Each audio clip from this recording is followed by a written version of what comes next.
call this meeting of the Northeast Independent School District to order. Let the record show that a quorum of board members is present, that this meeting has been duly called, and that notice of this meeting has been posted in accordance with the Texas Open Meetings Act, Texas Government Code Chapter 551.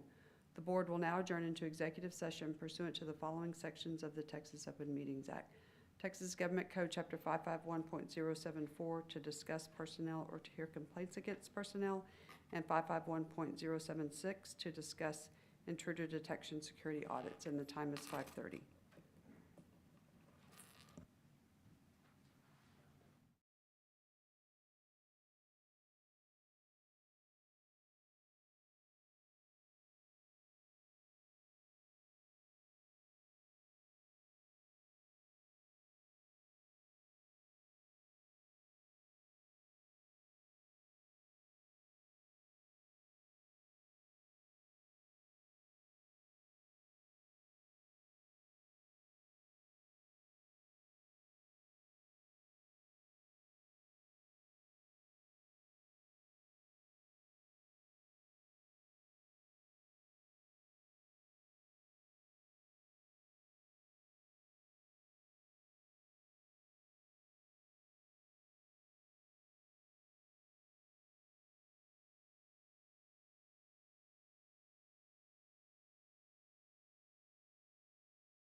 The board will now reconvene into open session, and the time is 6:15.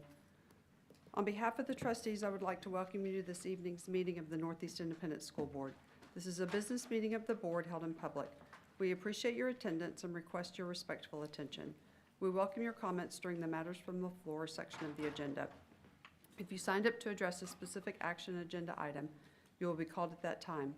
We wish to emphasize that this is a business meeting of the board, and while those in attendance may disagree about issues, it is our expectation that everyone will conduct themselves in a respectful and professional manner. Disruptions to this meeting by anyone will not be tolerated. In the event any person or group disrupts the meeting, a warning will be given to stop any disruptive behavior. Anyone persisting in disruptive behavior will be removed from the meeting. The board may also call a recess in the event of persistent disruption so that individuals who engage in disruptions can be removed. It is our intent to conduct the meeting in an orderly fashion. Finally, I would like to remind you that it is the mission of Northeast to challenge and encourage each student to achieve and demonstrate academic excellence, technical skills, and responsible citizenship. Item 5, Invocation and Pledge of Allegiance. A, Ed White Middle School, Mr. Reese.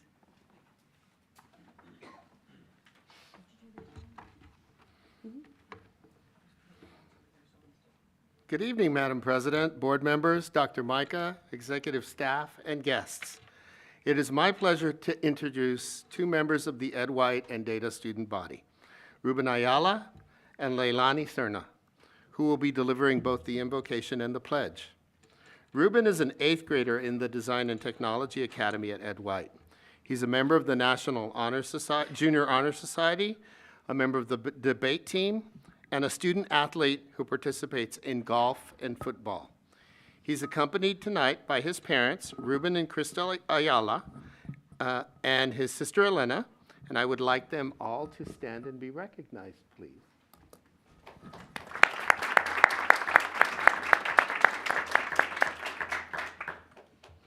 Leilani Cerna is an 8th grader at Ed White. She's an active member of the band program, the art program, and is a student athlete who participates in basketball.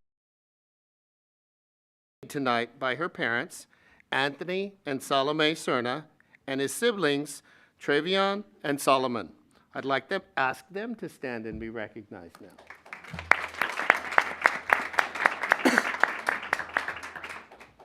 At this time, I'd like to invite Ruben and Leilani to approach the podium and to deliver the invocation and the pledge. It is my distinct pleasure to have them as members of the Eagle family and to give a heartfelt thank you to their families for choosing NEISD and Ed White Middle School.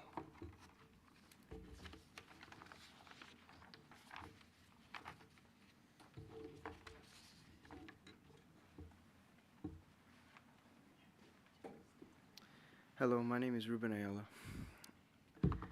I would like to start off this meeting with a prayer. What I'm saying is what I'm thankful for. I am thankful for my mom. She's done so much for me. She's always guided me in the right direction and listened to my problems, and she has been the best mom that I could have asked for. She's one in a million. And I thank my dad for guiding me to become the best man that I can be. I wouldn't be where I am today without him. I wouldn't have the confidence and the strength without him. I'm thankful to Ed White. The school has done so much for me. I've learned so much in the past 3 years there. I've gained so much experience, confidence, and I've brought so many stories home to tell. I've learned so much, and I'm thankful for Ed White. And I would like to thank my teacher, Mr. Lovett. He is a great teacher and a great man. He's taught me so much, and I've loved learning from him, and I'm proud to be learning from him in his class. Thank you to my parents, my mentors, and everything. And I thank the school for everything. Amen. Amen. Thank you. Please stand for the pledge. I pledge allegiance to the flag of the United States of America and to the republic for which it stands, one nation, under God, indivisible, with liberty and justice for all. Now for the Texas flag. Honor the Texas flag. I pledge allegiance to thee, Texas, one state, under God, one and indivisible. Ruben and Leilani, if you would please come forward, we have some certificates for you, and we would like to take a picture with Dr. Micah and Mr. Byer. And I want to thank you both for being here. You did a great job. Thank you.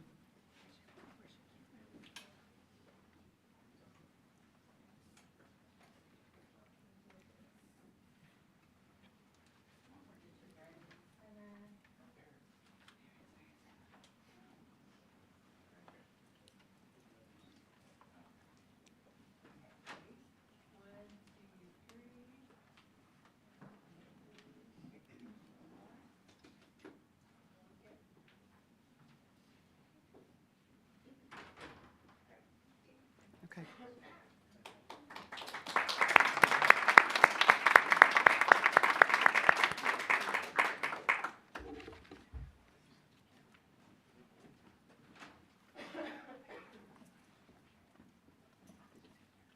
Thank you so much for being here. You're welcome to stay, but you're also welcome to leave. So the mass exodus begins. Yeah. Thank y'all again. Have a great evening.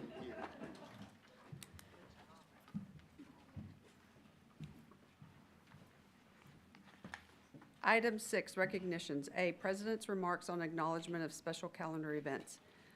This is National Career and Technical Education Month, February is. February 15th is School Resource Officer Appreciation Day, and February 22nd is School Bus Driver Appreciation Day. So let's please thank and recognize our officers and school bus drivers this month. Item B, Texas Association of School Boards Special Recognition in memory of former trustee Terry Williams. The TASB Board created a resolution in honor of Ms. Williams, and I would like to read it. Whereas Terry Williams was a lifelong Texan and a dedicated advocate for education, community service, and leadership development. Whereas Terry was a proud product of San Antonio area public schools and graduated valedictorian of Phyllis Wheatley High School, demonstrating her commitment to educational excellence from an early age. Whereas Terry earned a bachelor's degree in political science, an economic development certification, and a master's degree in public administration, showcasing her dedication to continuous learning and personal growth. Whereas Terry was a dedicated wife and mother, nurturing her family's commitment to community service and instilling the values of giving back to society. Whereas Terry dedicated more than 30 years of her life to the area of economic development, contributing to the growth and prosperity of her community. Whereas Terry was a firm believer in Texas public schools and prioritized excellent student outcomes, channeling her passion by running for the Northeast Independent School Board Board of Trustees in 2018. Whereas Terry joined the TASB Board in 2021, believing wholeheartedly in the association's mission and values. Whereas Terry was a servant leader whose time with us was far too short, but her life and contributions will have a long-lasting legacy. Now, therefore, be it resolved that Terry Williams be honored and remembered for her dedicated service to TASB and Northeast ISD, her commitment to her community, and her passion for Texas public education.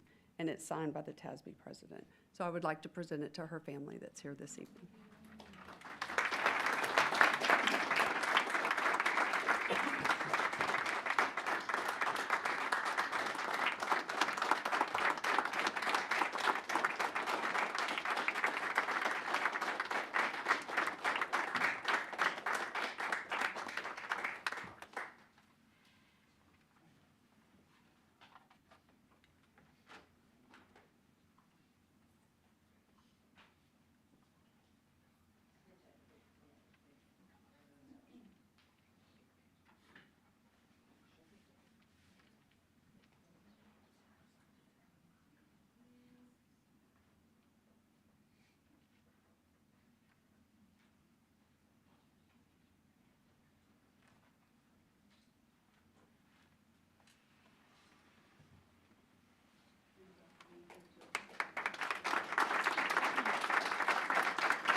I want to thank all of Terry's family and friends for being here this evening.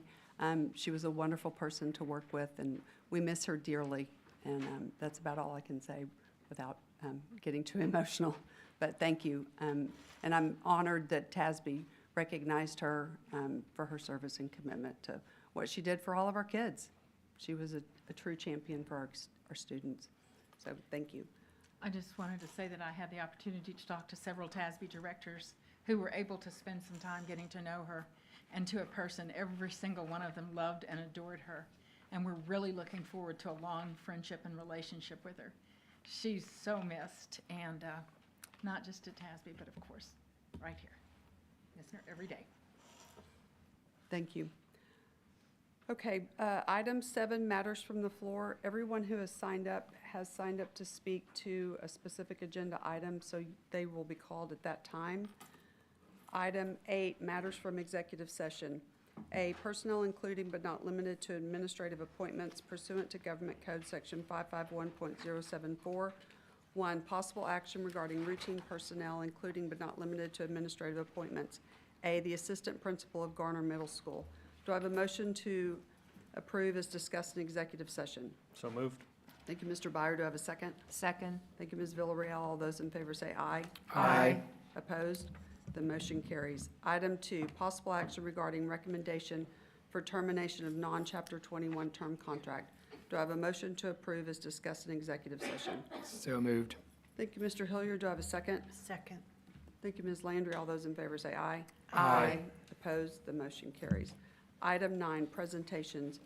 A, intruder detection audit. Dr. Micah. Thank you, Madam President. As we discussed in executive session, we had 8 campuses that had a door audit. 3 of those campuses had a finding, and we talked about this extensively, and it's worth saying it again.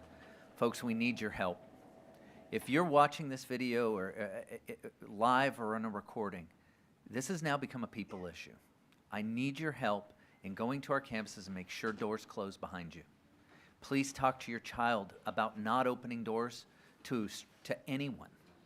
I also need those students to as well understand not to prop doors open. We're at a point now where our doors are operating. It's now about staying vigilant and not becoming complacent.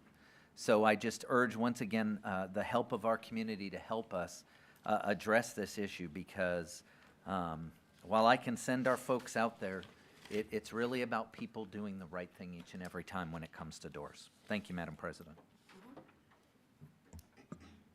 Item B, public hearing for the 2022-2023 Texas Academic Performance Report.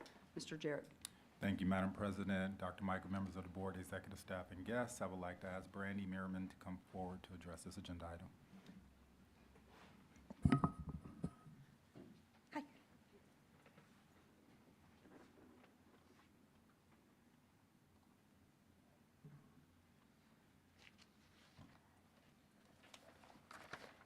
Good evening, President Grona, members of the board, Dr. Micah, executive staff, and guests. The Texas Education Code, I can't read it, hold on just a second. All right. 39.306 requires each district to publish an annual report that includes a variety of performance objectives. Tonight is the required public hearing and discussion of this report. I will be presenting the 2022-2023 Texas Academic Performance Report, or TAPR, and other various aspects of district performance. Before I begin, it's important to note that we'll be sharing the newest publicly available state and district data, most of which is from the 2023 school year. While other data is from a prior year, I will clarify each as we move through the slides. All right.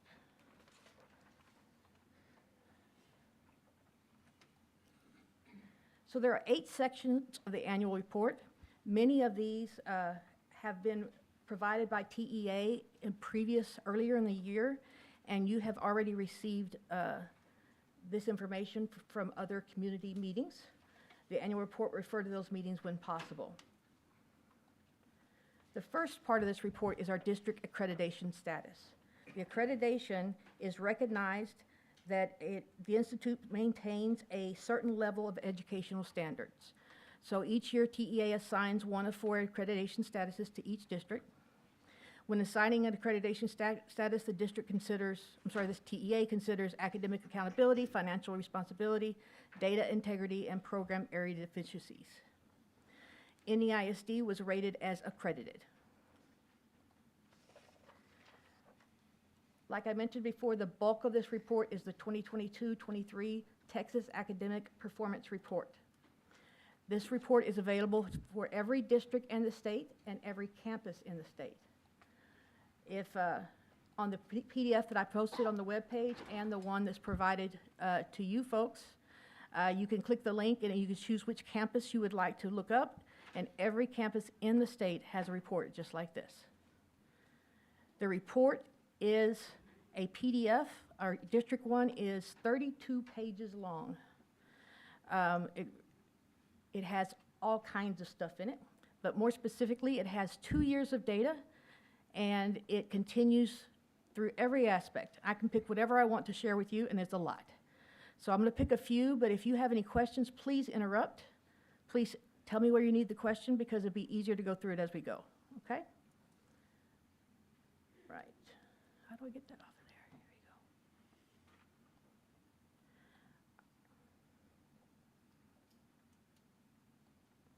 go. All right. So it's compiled by TEA for every district and every district and campus. It is published as a PDF.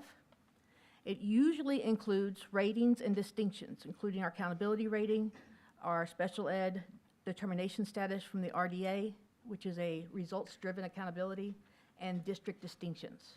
The issuance of A through F ratings is under review, pending the lawsuit that's provided that the state is going through.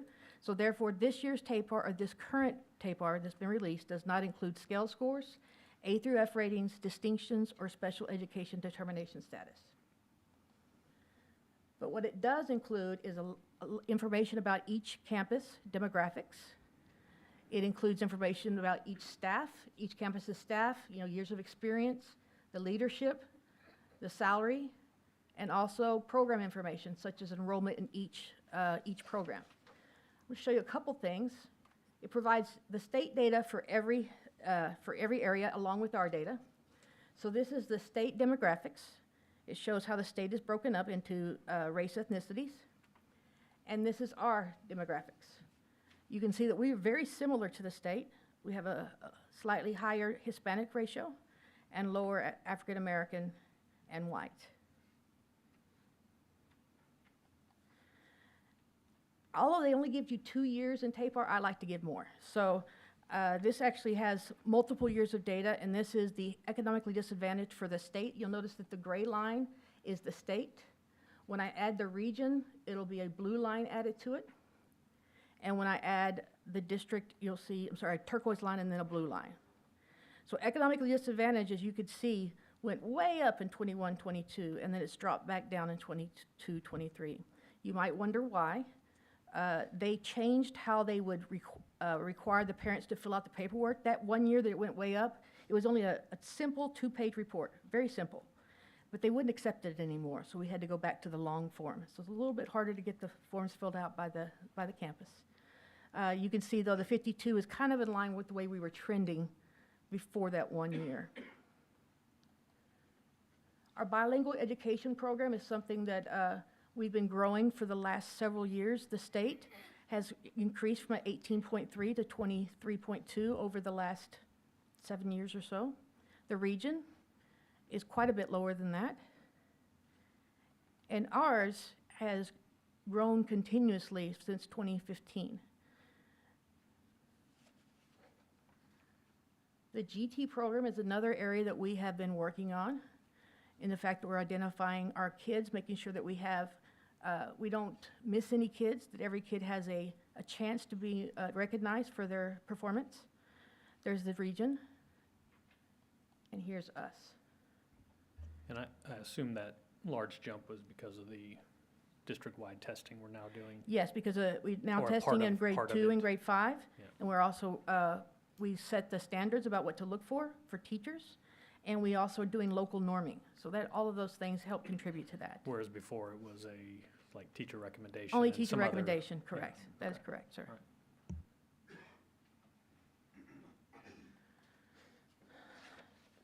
Special education program has been growing throughout the state for as far back as I have data for. The region is a little bit higher than the state, but it very much mirrors the state. And that's us.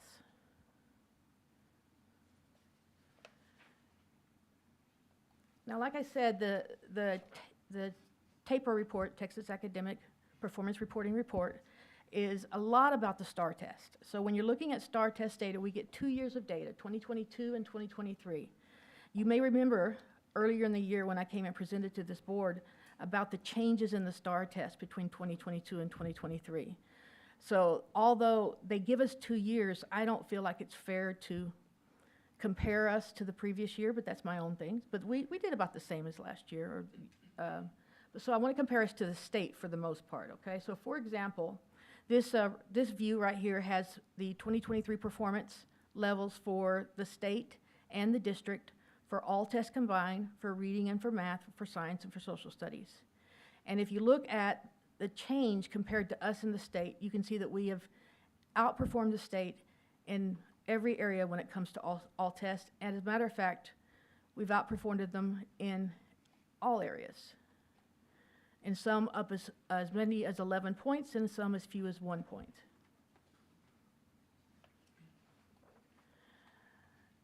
Now, when you're looking at race ethnicities, we like to compare it to our all students. We're trying to decrease the gap. Okay, so if I add in the lines for our all students, you can kind of see that there are some gaps between every student group and our average. I mean, there has to be, because it wouldn't be an average. But when you compare us to the state for approaches, we were above the state in every area except for our Asian and Pacific Islander for approaches, and for meets, and for masters. Now again, we could go over every aspect of the performance, every grade level, every subject area. We could spend all day, and I'd love to if you'd like. But we're going to continue and move on to some special programs. So this is our special ed, economically disadvantaged, and our EB student groups. And again, this is our average for all students and our comparison to the state. Come on, come here, you go. There you go.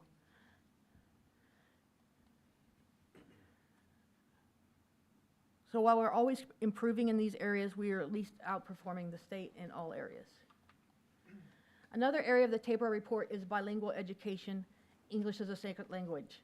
Part of the annual report requires to report on the bilingual program and the performance of that program, and I believe that Alicia Calderon reported to you about this in September's board meeting. So I'm not going to go back over it again now.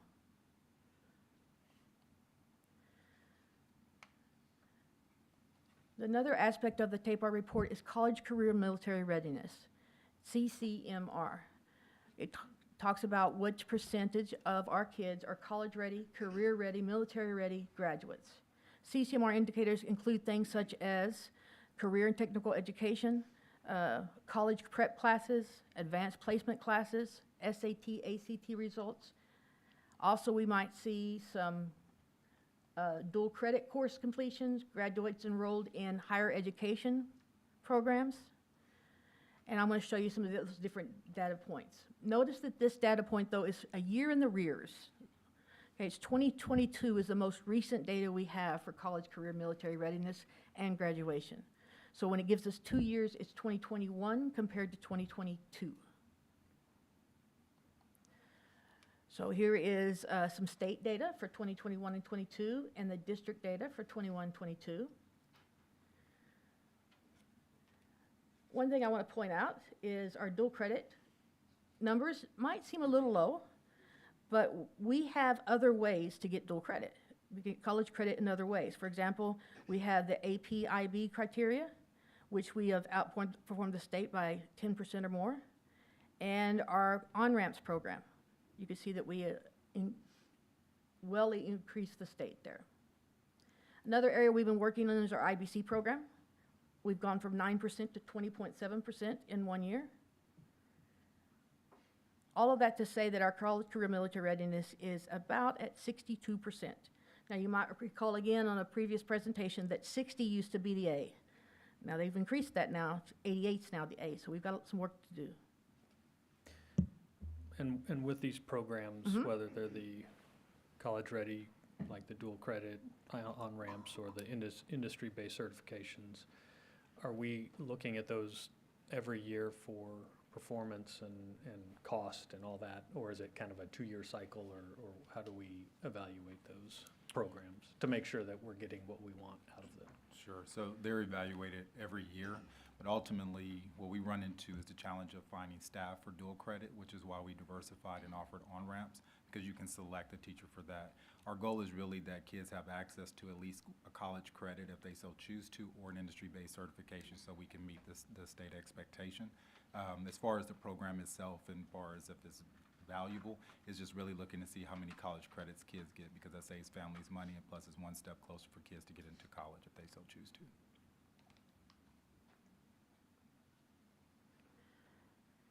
Now, like I said, the TAPR is only 2 years of data, and I like to look at more. So when you look at the state over time, you can see we had a huge drop. The state had a huge drop between 2019 and 2020. As we all know, that was the year of fun. Yes, ma'am. Can I ask one question? Because this is kind of on a subject that I need an answer to. On these college credit courses, are they year-long courses where they have to start day one and then end at the end of the year? Yes, ma'am. They are. So this is a partnership with Alamo Colleges for dual credit, and then the other partnership for on-ramps is with UT Austin.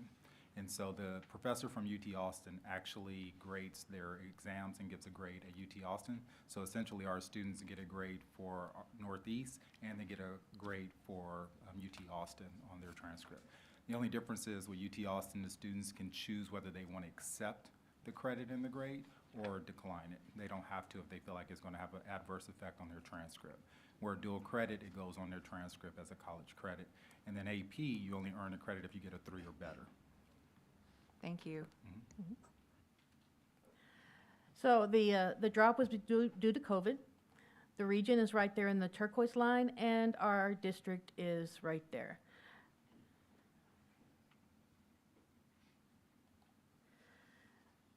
The 2022-23 TAPR report has another section. It's over attendance, graduation rates, dropout rates, the graduation profile, all of those fun things. Attendance is graded on the year as the year continues. We've had some issues with attendance as a state and as a region. The 1 year that's very high was the year that they had adjusted requirements because of the hybrid year, where they did half in school and not. And there's us.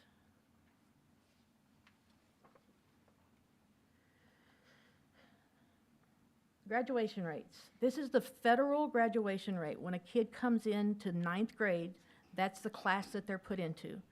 And they have to stay in that class until the end of the year, until their end of their senior year for 4 years. So this is the state graduation rate from there. This is the region. And this is us.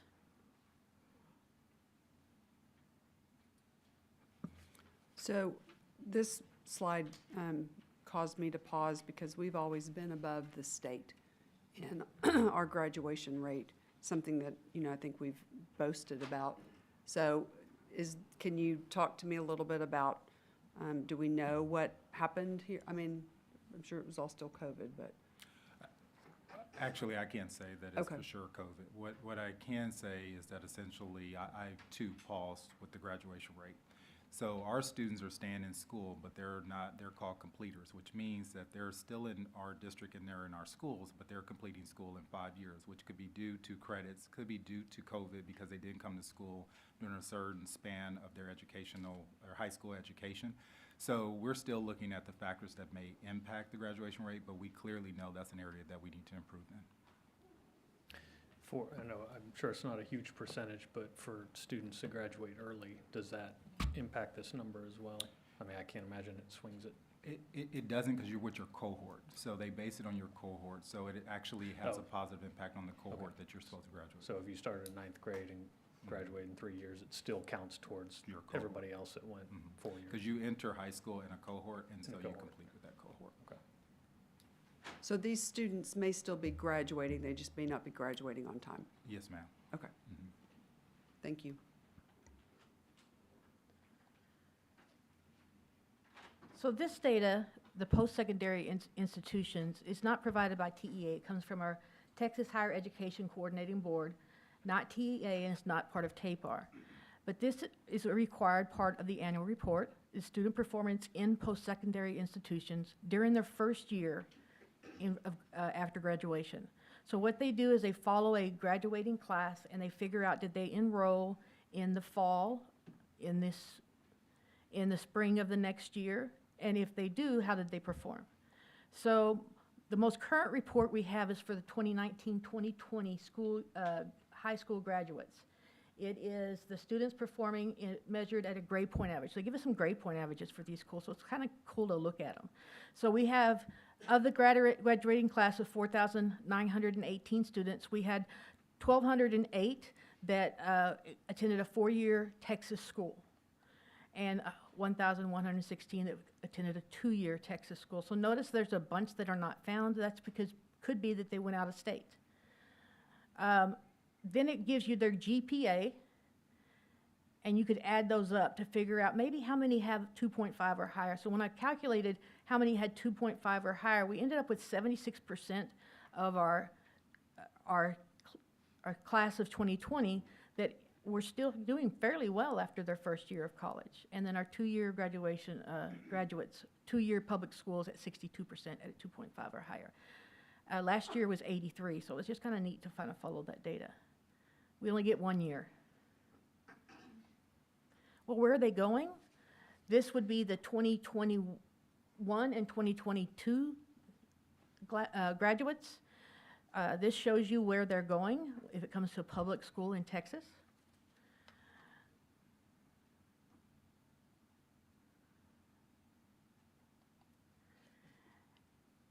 Now, the report on violent or criminal incidents is also another section of the annual report. This report must include the number and rate of violent or criminal incidents that occurred in a district or in a campus. And so I'm going to go and just click this link so you can kind of see what it looks like. There's a ton of stuff in this report here. Maybe I will, maybe I won't. All right, we'll do it later. It looks like this, though, because I know how you are.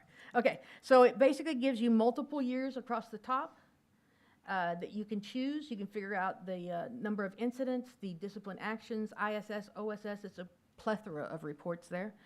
This one is set up for our NEISD district, and it scrolls down because you've got a bunch of different categories. If you see negative 99, which you see right here on this report, it's because there were either less than 5 or there were none of those, and so they mask the data. Here's a few of the ones that we track, and that is, they're listed there. You have your 2022 data and your 2023 data. You might notice the one number that seems to have risen quite a bit.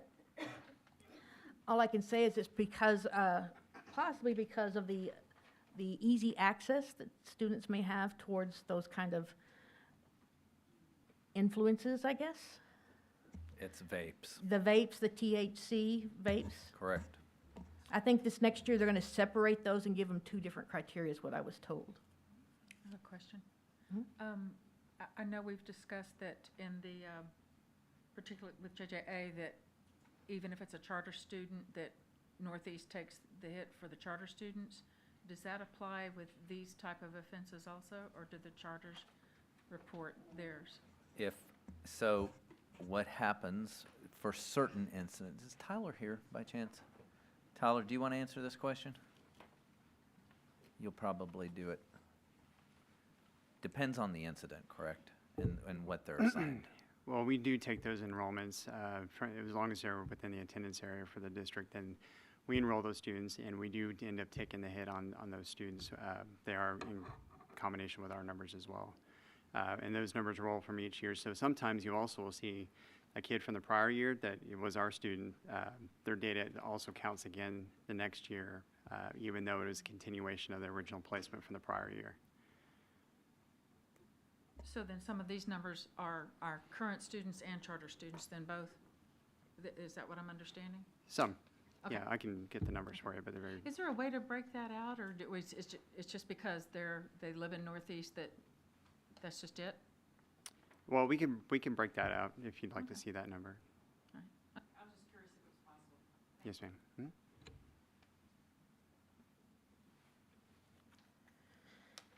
Now, all the data points we provided, we identify if there's areas of concern. We can, hold on, I got behind. We look at each campus's SIPs, and we also have a district SIP.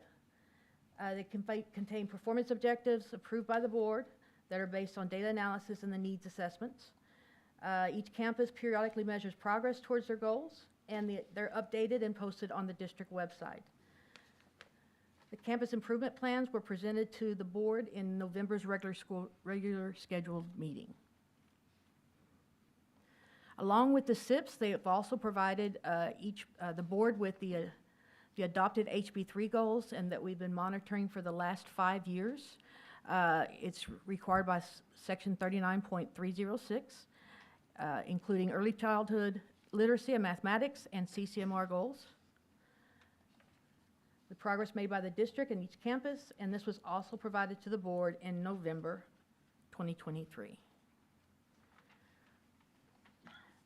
We're almost done. The last section, the PEAMS Financial Standard Report.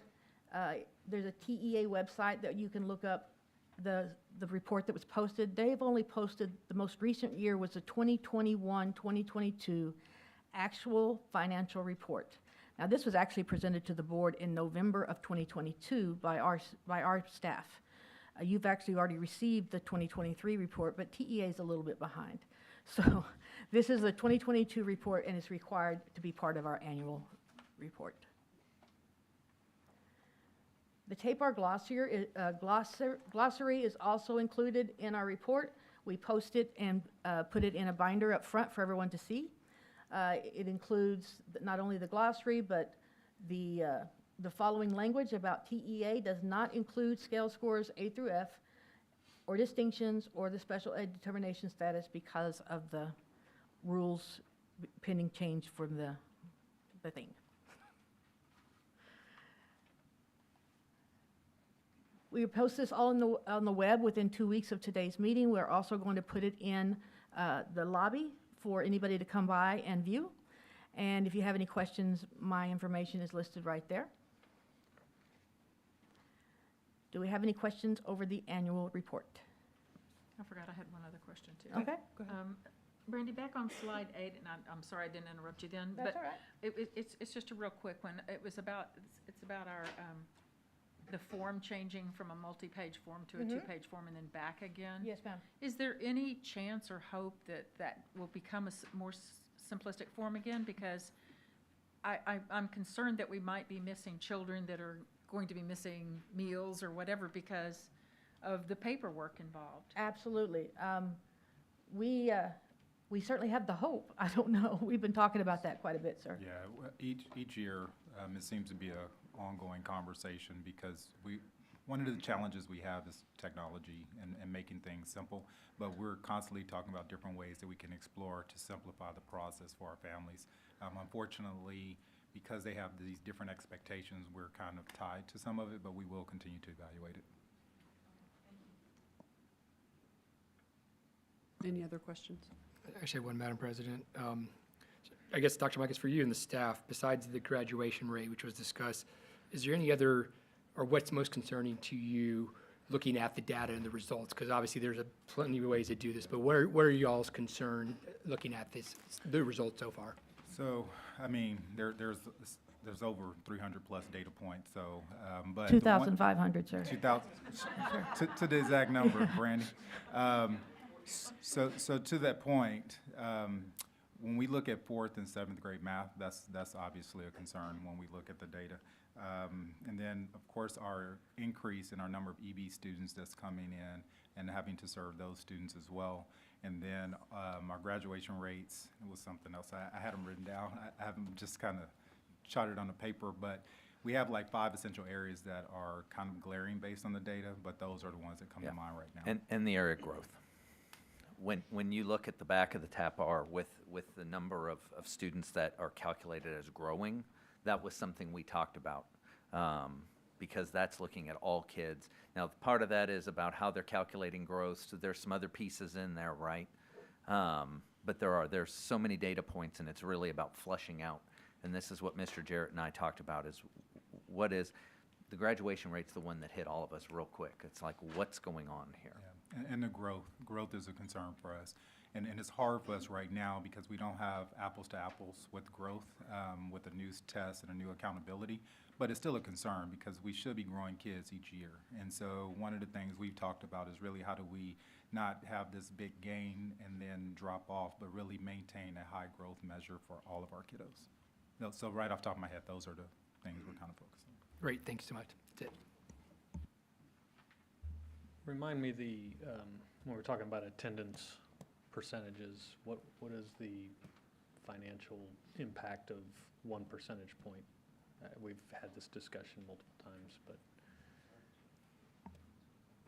Mr. Villarreal, what's that number again for each percentage underneath? It's around 4.2 mil.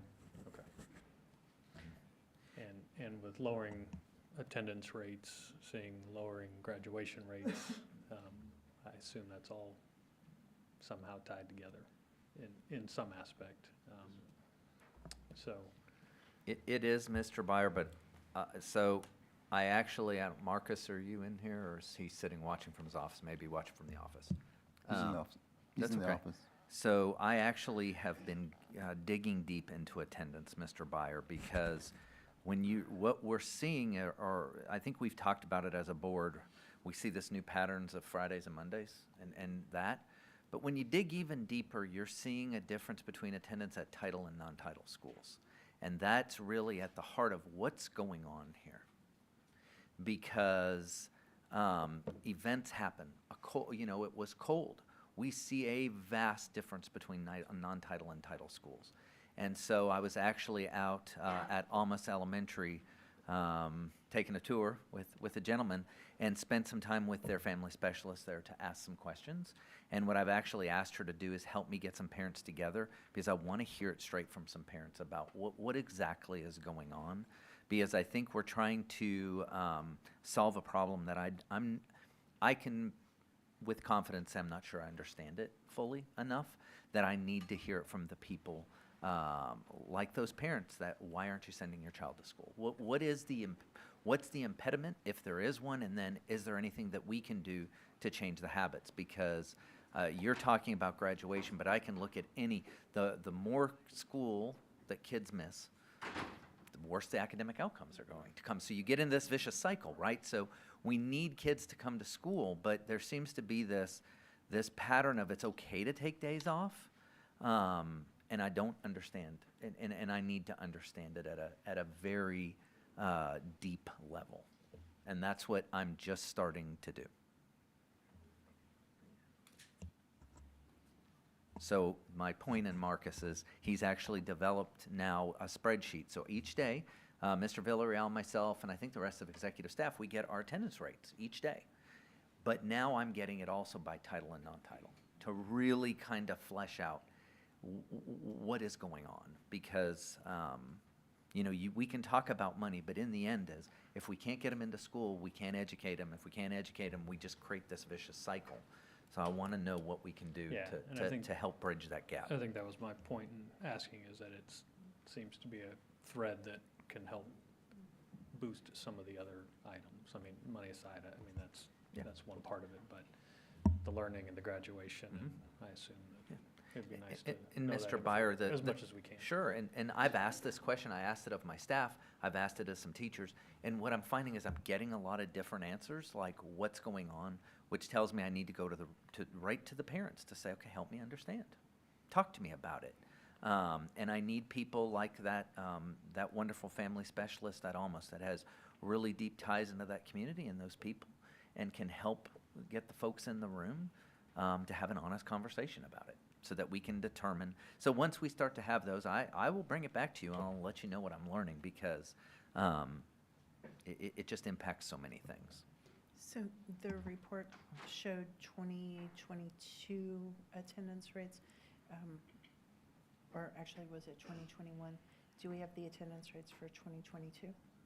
It's 2022 is what it has, so 2023 was last year, so Right. I'm sure we Okay, could so have that. 2020. Marcus can help with They, that. I think, Dan, I think when it comes to TEA and our final attendance, there's a lot of cleanup that they have to do, right? Yes, sir. So it takes us a while to get that Yeah, actual we number. show a number like every day, and then we clean it up, because then we talk to our data processors and make sure, you know, as So far we as don't have it. when the attendance was done and not done, so yes, The long answers, we don't have, or short answers, we don't have it yet. Do Can we have I- a guess? Yes. yes. You know, and then again, when it comes to budget, right, in May, we'll report to you all like this is, because again, we're using enrollment, but we're also using our attendance rate as a basis to build our budget off of. And so would our guests show a trend upward or level? or- So, oh man, right, I'm gonna knock on every piece of wood I can find. We're showing a slight uptick, but nothing more than what we anticipated. That we budgeted for. Correct. So the good news is, yes, there's a little bit, but again, when you look at for instance, today was 91.8. And That's really low. And Dr. Micah, you know, on the non-title, it was 92.8, and with the title, it was 89.8. Could it be as simple, something you said, correct me if I'm wrong, did you just say that we have trouble getting them into school when it's cold? Ms. Villarreal, Mr. Villarreal just gave you, that was one instance, but today what we saw is about a 3%, 2.5% variance between non-title and title. No, So- I'm asking you this for a Oh, yeah. specific reason. So when it's cold. on those cold days, we saw a pretty good difference. But I'm not going to say it was abnormally different than what we're seeing on most every day. We're still seeing a difference on it each day. See, what I'm going to pose is, could it be as simple as these children do not have coats? Absolutely. Ms. Villarreal, that's an answer I was given. It could be that. What can we do? Sure. And this is what that family specialist is going to, I asked her to get me 20 parents into a room where we can have a discussion, and I said, I want to find parents of students who aren't coming. What she gave me is a much more complex answer than a coat from her perspective.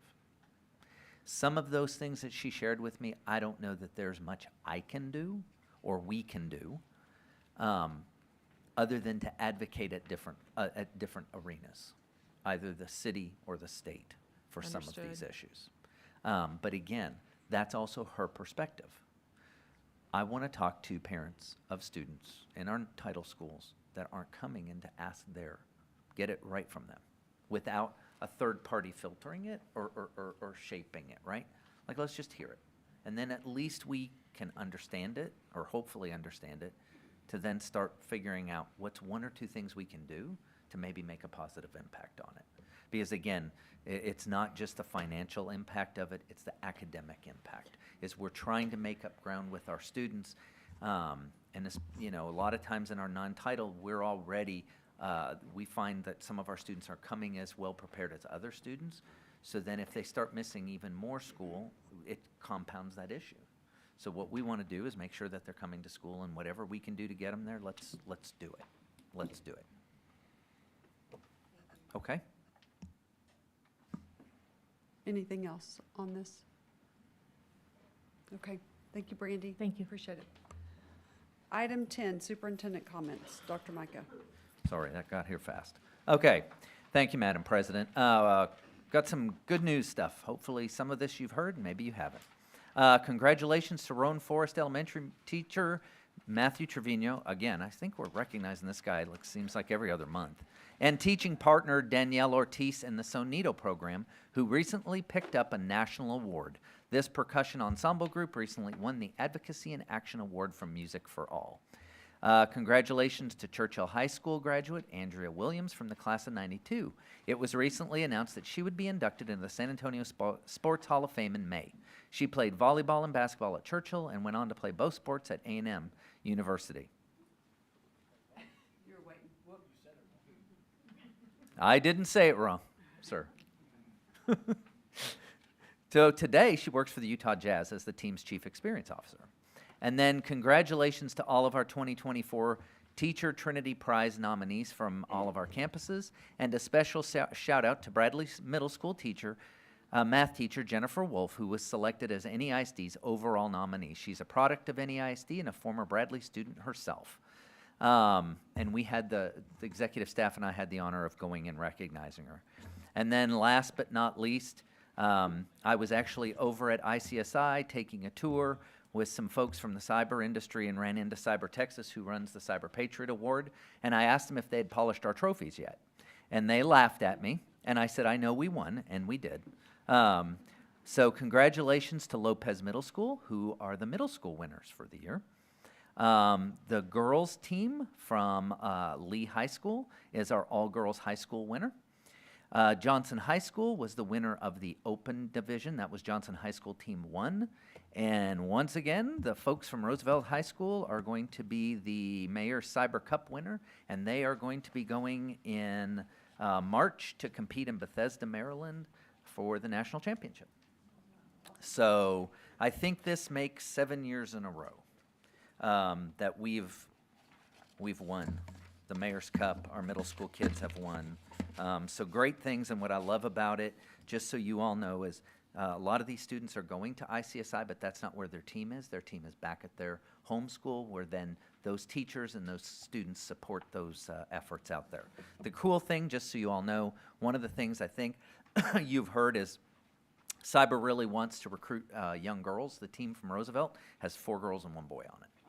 So it's pretty exciting, and I hope that I'm going to be able to go up there and cheer them on this year, because they have a legitimate shot at winning it all. They had the highest score in the nation in their division earlier, so they got a good shot this year.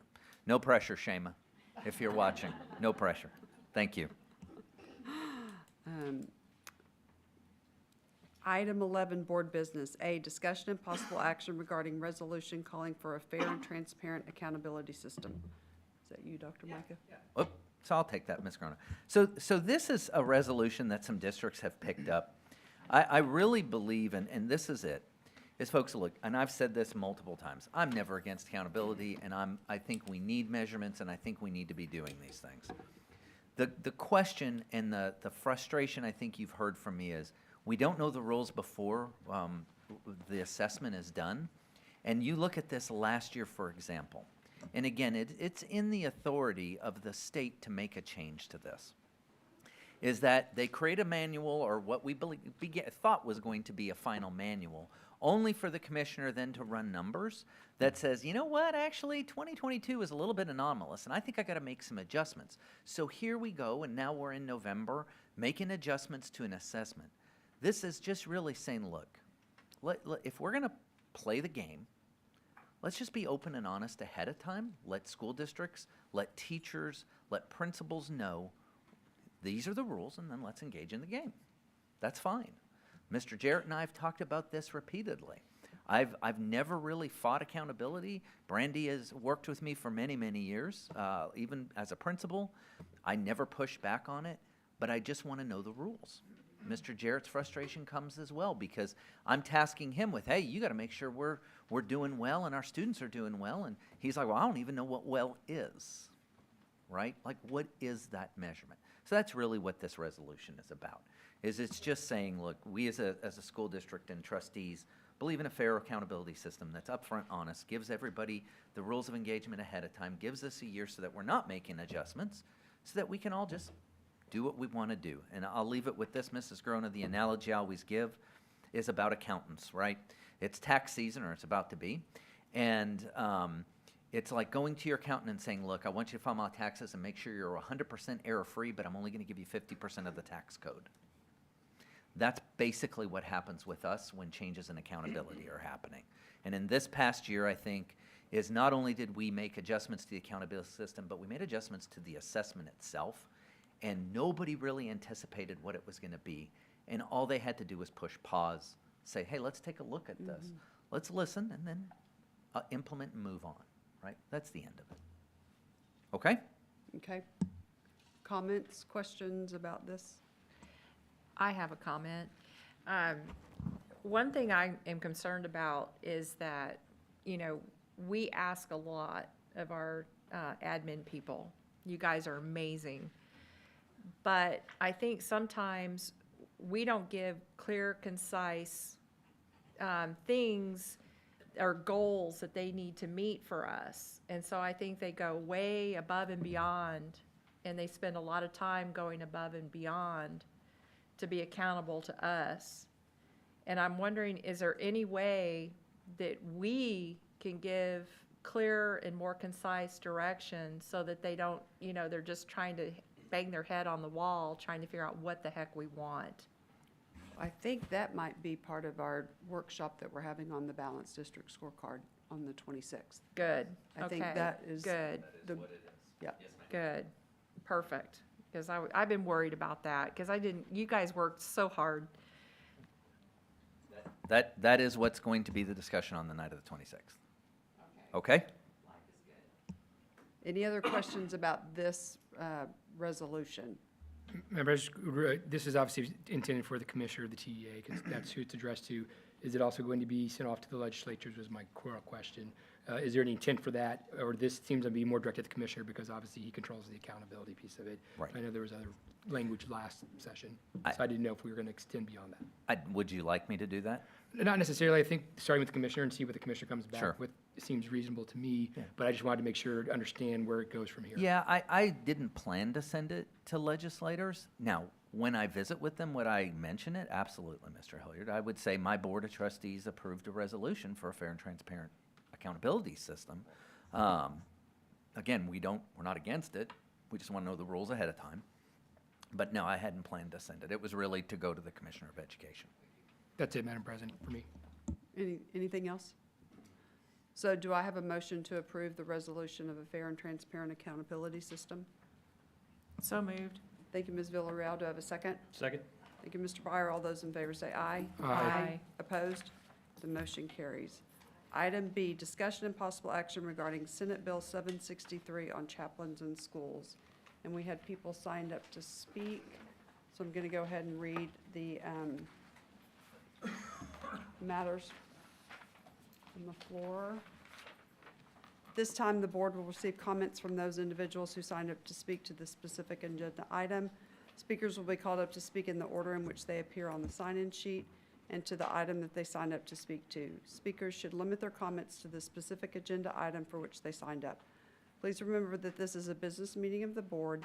Any person or group engaging in outbursts of any kind causing a disruption to the meeting will be warned, and if they persist, will be removed from the meeting. This is to ensure that all speakers have an opportunity to make comments without interruption, and that the board members are able to pay full attention to speakers without any distractions. Ms. Huey. Number 1,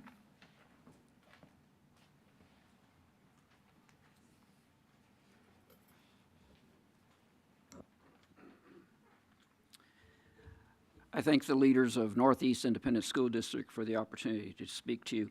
My name is Reverend Dr. Paul Zeiss. I am retired pastor of the Evangelical Lutheran Church in America and served at MacArthur Park Lutheran Church at Nacogdoches and Lovelace for 22 years. I'm the former president of the Greater San Antonio Community of Churches, and also I'm an officer in the San Antonio chapter of Americans United for the Separation of Church and State. I come to you again this month, as I did in October, encouraging you not to adopt Senate Bill 763.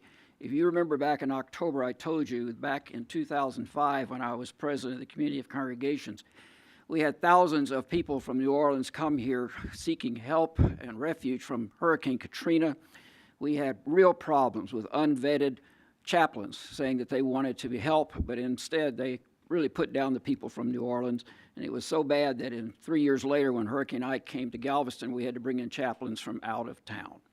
We had a second problem with unvetted chaplains in public settings. When I came here in 1996, I was approached by Southwest Airlines if I would be willing to be their kind of airline chaplain here in the neighborhood, a mile or two from the airport, in case they ever had a problem out there, a crash or something, and their particular passengers needed a chaplain, I would be there to do that. That did not last long, because soon the airport as a whole decided they did not want various groups bringing in odd and sundry chaplains who were not trained, who did not know how to deal with emergencies, and so that ended. So we've had 2 incidents here in San Antonio of having unvetted chaplains being brought into public settings and it not working out. And I would hate to see the Northeast Independent School District be the third group to try to bring in unvetted chaplains into public settings and it not work. So I would again encourage you all not to adopt the proposals under Senate Bill 763, but maintain the separation of church and state and make sure we do not have unvetted people in our public schools. Thank you. Number 2.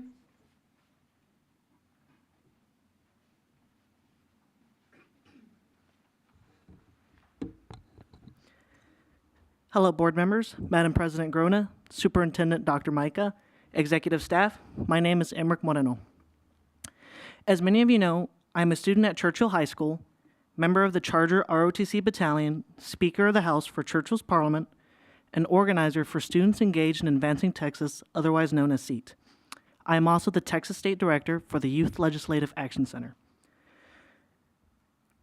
Tonight's board meeting includes a vote pertaining to Senate Bill 763, which requires school districts to vote by the end of this month whether to allow uncertified religious chaplains to replace high school counselors. As part of the public school system, our district exemplifies religious diversity. Students follow a variety of faiths, and the chaplain would only express one.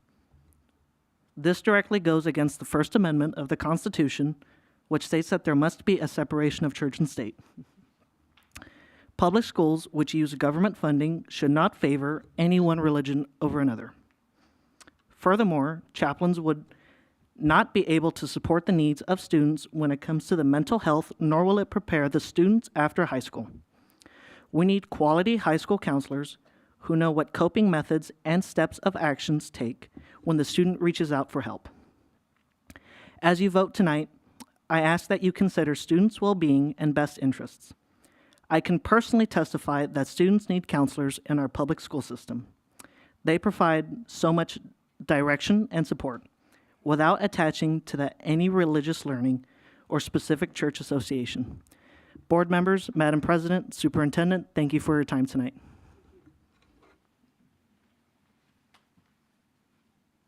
Number 7.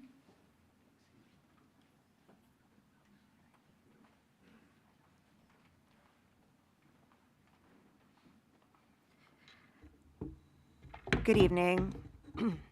My name is Mara Nathan. I'm the senior rabbi at Temple Bethel. It's a Reformed congregation, and many of our families send their students to the NEISD school district. This evening, I am also here to urge you to vote against permitting untrained chaplains into NEISD schools as school counselors.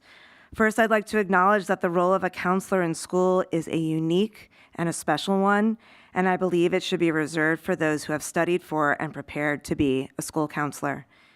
In addition to offering support to students who might be going through a challenging time, counselors handle everything from IEPs for students with disabilities to creating class schedules to helping students with college applications.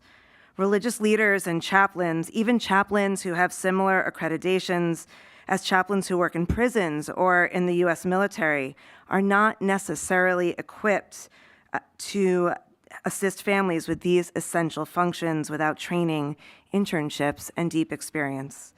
Second, hiring religious chaplains that represent a specific religious denomination or a particular religious agenda gets in the way of students' religious freedom and autonomy. A decision to hire religious chaplains as counselors would mean that students of minority religions or without a religion will be put in an uncomfortable position of seeking counsel from a religious leader, something they might not be interested in when it comes to academic matters, and that person is likely to be of a different faith than that of their family. This can lead to a chaplain offering religious counsel that might differ from the student's religious upbringing. At a vulnerable moment in a child's life, this seems to me to be highly inappropriate. Because there are no policies set out that would require parental consent for a student to see a chaplain in their school, parents won't have the option to opt out for their student or request a chaplain of their own denomination. This does not only affect Jewish students, Muslim students, Hindu students, or students of any other faith tradition, of which there are so many in the wonderfully diverse NEISD district.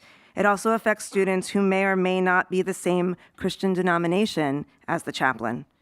As the senior rabbi of the largest Jewish congregation here in San Antonio, living a life of faith is obviously very important to me, and I strive to encourage all the members of my congregation to do the same. But people choose to affiliate with our congregation or with any other faith community. By having religious chaplains in schools, this creates an environment that takes away religious neutrality in a space that should remain secular. Thank you so much for your time. Number 8.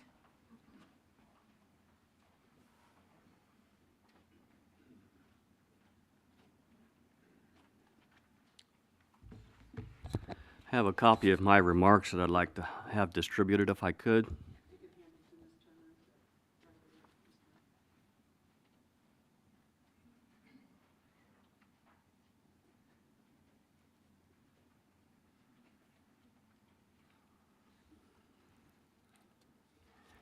Good evening. My name is Tim Taylor. I had made 2 previous presentations to the board back in June and August of '23 in regard to the approval of chaplains in the school district.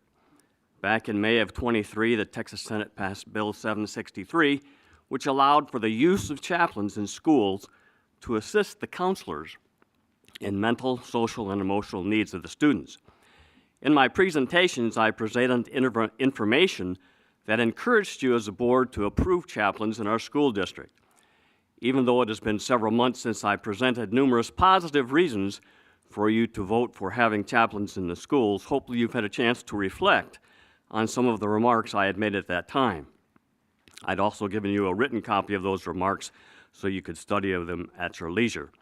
I am here tonight to again ask you to vote to approve chaplains in the Northeast School District. I don't want to repeat everything that I've stated before, but I may try to summarize some of my previous thoughts and perhaps add a few other things as well. Thank you for your attentiveness.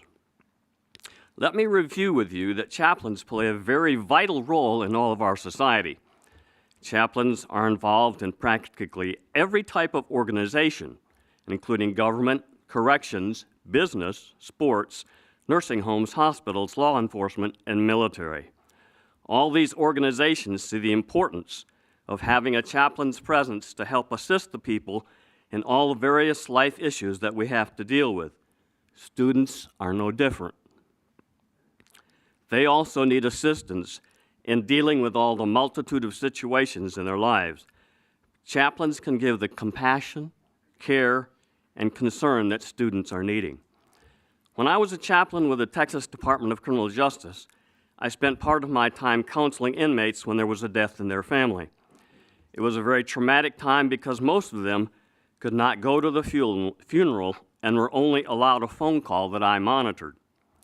I was there to help them deal with their loss and grief. I know that our students also feel loss, grief, and disappointment with many various issues. I know that chaplains in the school can make a real difference in the lives of both students and staff. I must say that I think the chaplaincy program in Texas prison systems is the best there is. It is based on a strong volunteer system that is monitored and trained by the chaplains. I truly believe that chaplains also can be just as effective and helpful in our school systems in Texas. Please show the parents of the Northeast School District that you really care about their children by voting to approve chaplains. Mr. Taylor. I I'm know sorry, there are that's many your time. details to be worked out, but hopefully you can make the right choice. Thank you for listening. Thank you. Number 9.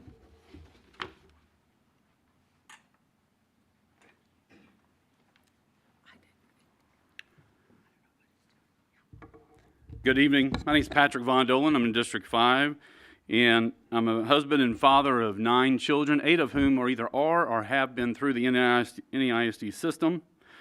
And I'm here to encourage you to pass the Chaplains in School program. I have participated personally in the DOGS program, the Dads of Great Students, which is a voluntary program which has had great success in the time it was implemented here in the NEISD.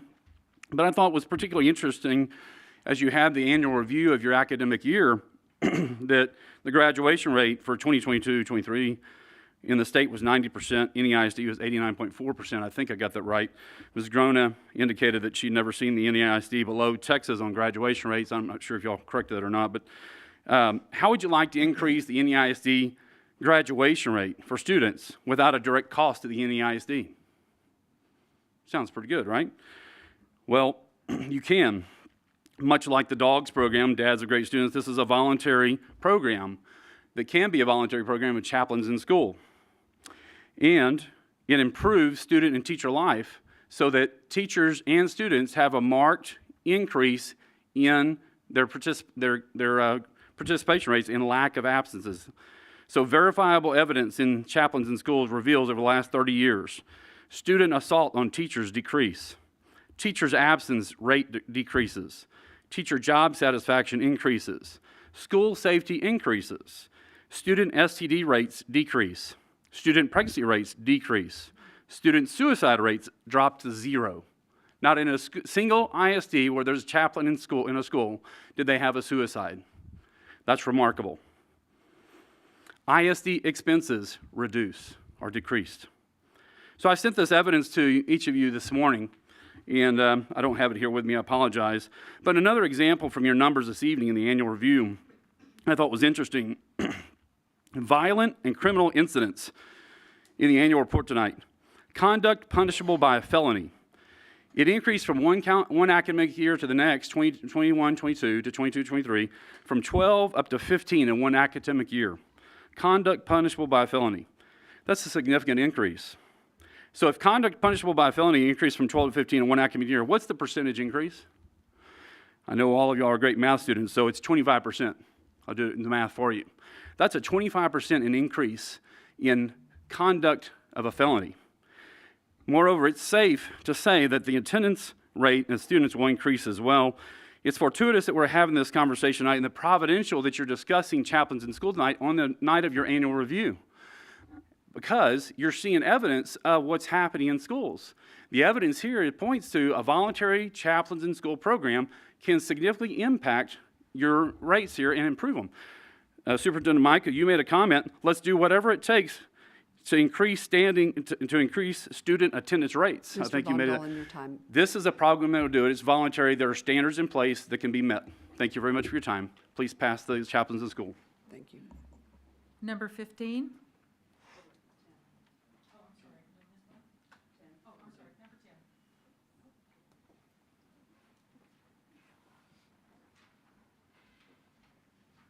I'm sorry, Dr. Epstein, I totally missed that one. That's okay. Hi, I'm Dr. Lisa Epstein. I'm a parent of 3 NEISD kids. And first, I just want to thank the Board of Directors, Superintendent, the staff, the teachers. NEISD is a first-rate school, and I appreciate all the gifts you've given my children. I'm also the director of the Jewish Community Relations Council for the Jewish Federation of San Antonio. We represent the synagogues and Jewish affiliated agencies in San Antonio community. And today we want to say some reasons why we are really against NEISD adopting the school chaplain proposal. A religious chaplain represents a very single, narrow stream of religious beliefs. Our school district encompasses many different types of houses of worship, many types of Christianity, Judaism, Muslim, Hindu. It's a testament to our community and the beauty of the public school that brings these children together and respects all of their families' religious beliefs. A single chaplain could not be trained to adequately represent all of these differences. It's a parent's choice which of these houses of worship to choose from or to choose none at all. And the school district would be breaking its trust with its parents by taking that right away. The school, by selecting a chaplain of a particular religion, is showing favoritism of one religion over others, thus violating the Establishment Clause of the U.S. Constitution and the separation of church and state. We are concerned that a religious chaplain or clergy of any kind would proselytize to our Jewish students, say something contrary to our own religious belief, or disrespect the religious beliefs we have chosen to bring our children up in. As outlined in SB 763, there are no guardrails, no limitations on what these chaplains could say or do, no vetted minimum standards, no background or training required. It's just people who identify as chaplains. And that could be a simple online course. It could be 5 years of postgraduate study or anything in between.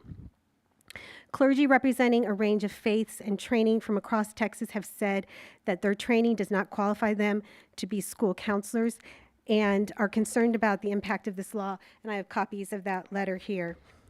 School counseling is a difficult job with specific certification requirements, education, experience levels that most clergies do not possess. The Texas Education Code has clearly specified what that background is, what the training is, what the education is for a school counselor, and I don't think it should be violated now.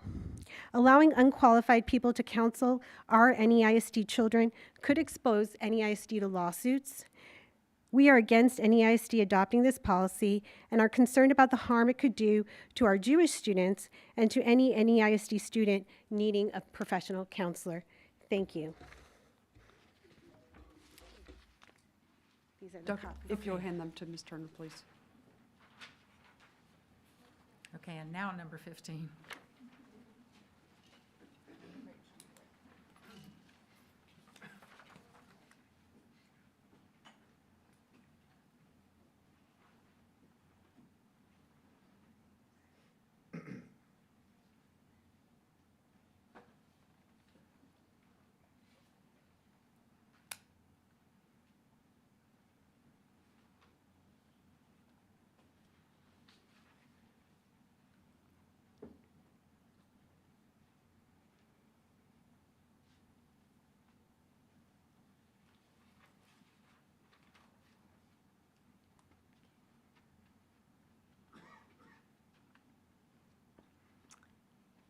Good evening. I'd like to thank you, President, Superintendent, and members of the board for the important work you're doing in this district and in this city, and for inviting us, members of the public, to attend your meeting this evening.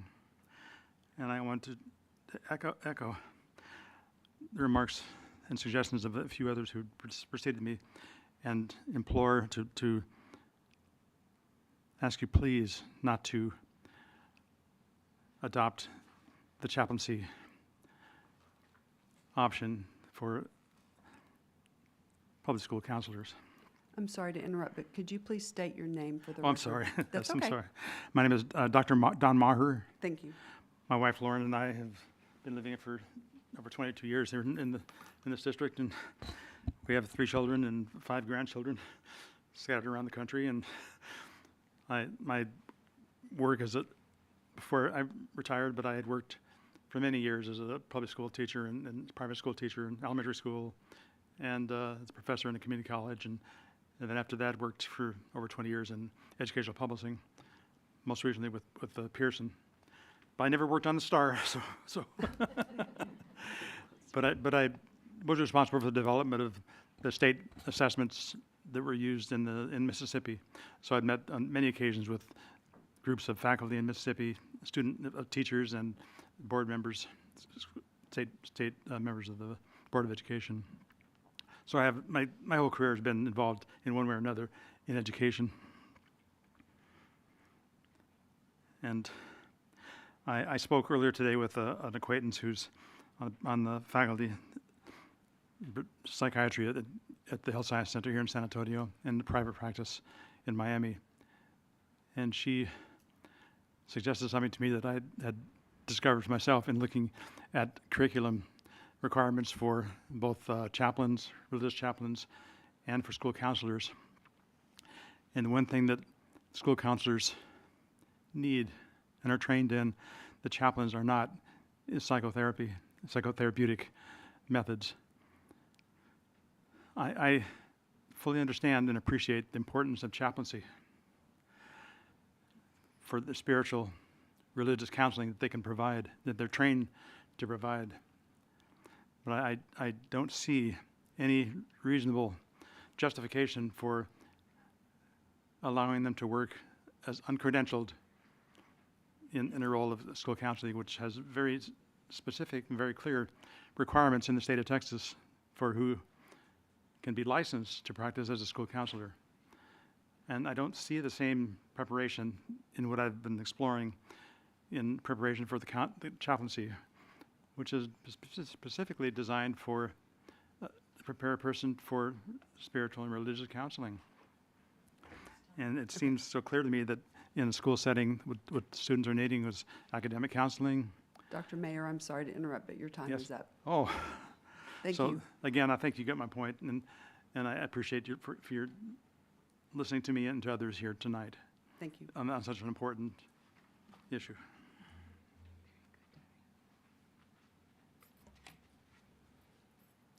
Number 18.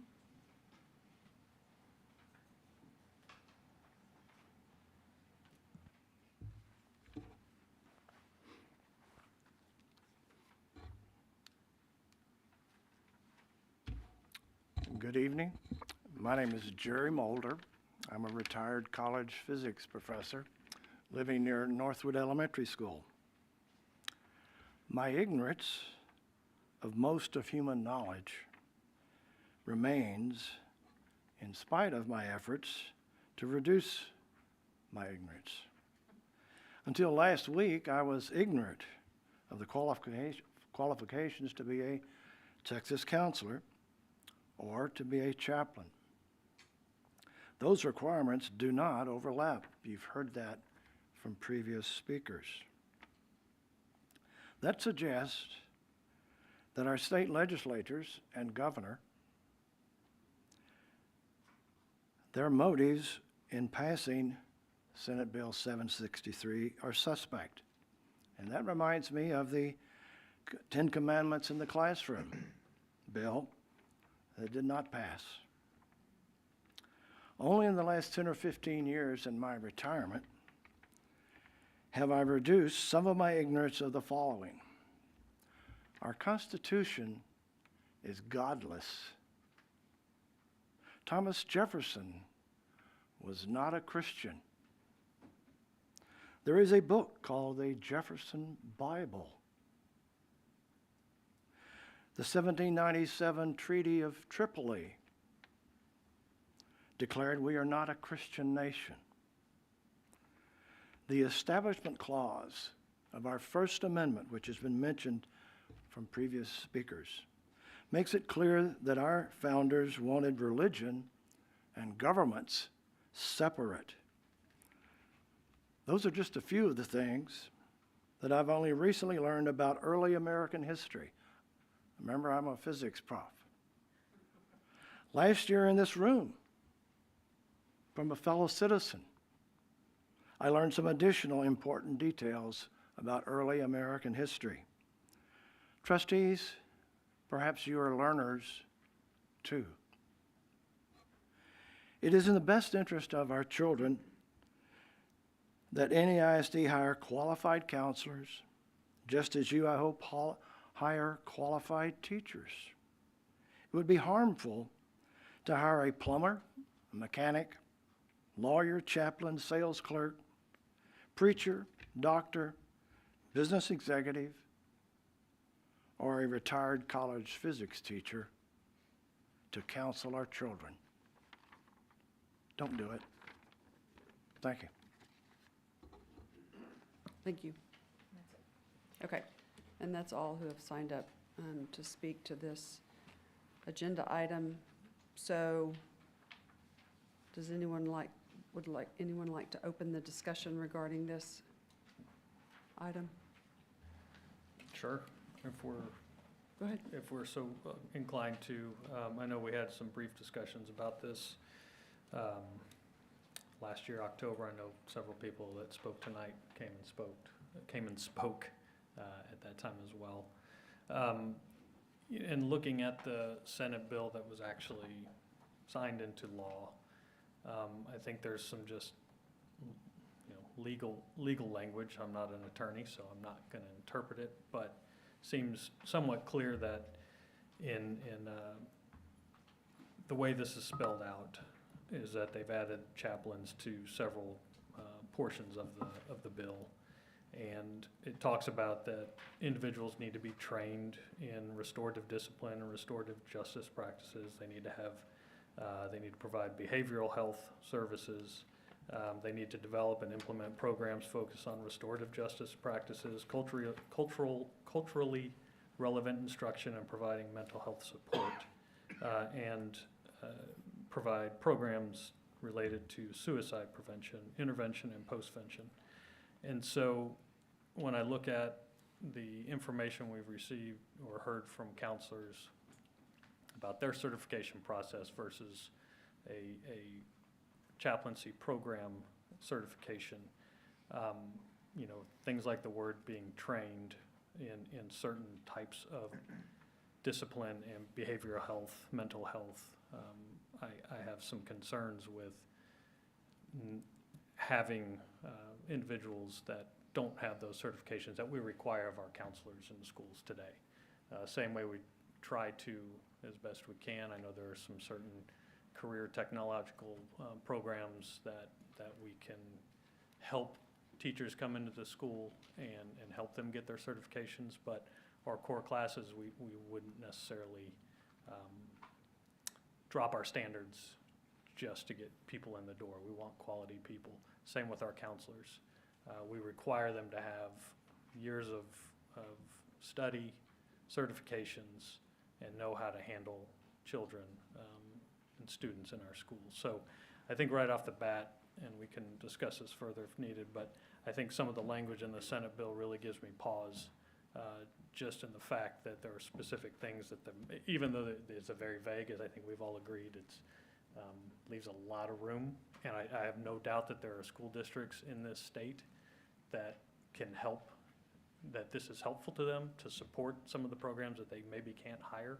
And I know we're all looking for good people, but I think we have a group of counselors that are certified and work diligently every day to meet the needs of our students.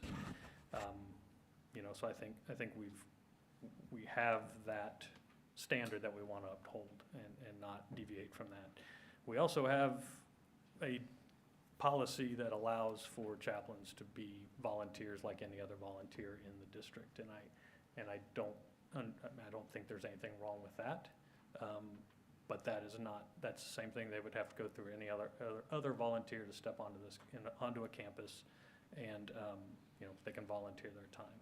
So I'm happy to have some discussion here. I have some reservations about opening this up and spending the time and an effort to develop a policy that could take a lot of time and effort on our part to make this happen. So. I have a question, because this was brought up in an email that we were sent. If we don't do this, this person claimed that we would be, each one of us would be legally liable for that, and that's what I wanted to ask our attorney about. Mr. Lopez is here to answer can any you- questions that we have. What do you mean legally liable for, If, for let's what? say somebody committed suicide, or somebody did something, or, anything could happen, and then it would fall back on us because we didn't put chaplains in the schools that could have prevented this. And, How is that frankly, required? I don't know. That's why I'm asking, is this something that it could backlash on us? Because overwhelmingly, from the feedback that we've received, the people don't want this. I mean, I'm seeing this, and it's sad, in a perfect world, people would, However, we're all elected, and we're all the voices for our communities. And if our communities are overwhelmingly saying, we don't want this, I kind of feel like it's my responsibility. If my SMD3 district says they don't want this, then I'm their voice. I really can't override that. But I need to know that our district will not be put in jeopardy if we say no. Mr. Lopez. There would not be an avenue for liability to ensue. That's why the legislature has written the bill in such a way that each district has a choice whether or not to implement this. In terms of there being liability attaching to the board or the district as a result of a student that commits suicide, under state law, you'd be immune from that. Under federal law, they would have to make some sort of a constitutional claim, which is going to be a very difficult one to make. So there would not be, because you say no to this, there would not be automatic liability that would attach as a result of a tragic situation resulting from a student harming him or herself. And, the other thing is, we have stand counselors. I mean, we have support systems in place for those students, so I don't know that, I guess I don't remember that email specifically. I'm gonna have to go back and look for that, because I don't remember somebody saying that we could be held liable for that. It was made very clear to me that we could be, and I was very concerned, but the fact of the matter is, regardless, my community has spoken pretty emphatically that they don't want this. And so I feel like I would be stabbing my community in the back if I said, oh, well, I know better than you. I'm going to go ahead and, do X, Y, Z in spite of what you're telling me. So that's just my thoughts on it. Okay. Go ahead, Ms. Landry. Okay. So a few things where there's a lot of focus on the negative of hiring chaplains to replace counselors, and that's not something that I would be a proponent of. And as Mr. Byer said, we do have a policy in place that allows our volunteers. I would like to see that policy be a little bit stronger in specificity to chaplains and allowing chaplains into the school on a volunteer basis, not in lieu of an activity or a specific purpose, but as a chaplain is available. And I've heard a lot about things of imposing personal biases, decreasing neutrality, and a lot of concerns. But when you look at the reality of what's going on in our schools, when my son came home from school one day, so excited about the new gods he learned about in science, nobody came and said, hey, we're going to be teaching your son about other deities. These things exist. When my friend's daughter's English teacher asked her to ask the class to give their pronouns and said, let me know if your parents know so I don't accidentally out you. These things exist. When there was a pizza party planned to support Planned Parenthood, nobody came to the board and said, we need to get permission for these influences in our classroom. And I think having chaplains and having it purposely outlined in our policy, the chaplains are allowed to volunteer and come in for the purpose of being engaged is important. And I, for one, would like to see that policy be more precise. Any other? Well, that actually what Ms. Landry is saying makes a lot of sense. If they could be on a volunteer basis, but if we could give clearly defined, this is your role and this is it, and then maybe even expand upon that and say that parents would have to opt in for that particular chaplain to be able to speak with their child. You know, something along that way we would not, you know, trespass where we're not welcome. Maybe under those conditions, it would be acceptable. But hiring a chaplain in lieu of a qualified counselor, I think that's just silly. You know, I think that we would be going downward because we really don't know what the background of this person would be, and we could have a whole host of other problems. So if we could do something like that, that would be acceptable. But we would have to make very strict guidelines and have Mr. Lopez help us with that to make sure that we were covering all of our bases with it. And my opinion on that would be that that's a sort of a slippery slope of defining what that role is, because then that role all of a sudden could take on the idea that it is somebody that is a counselor. Even though we don't necessarily say this is a counselor, I have some reservations on even going down that path. I think they are, if they want to meet the qualifications of somebody that is going to counsel a student, regardless if they're acting as a counselor or not, if they're going to be in direct contact with our students, my opinion is that they should either meet those qualifications or they can volunteer like everybody else in the community and go through that process.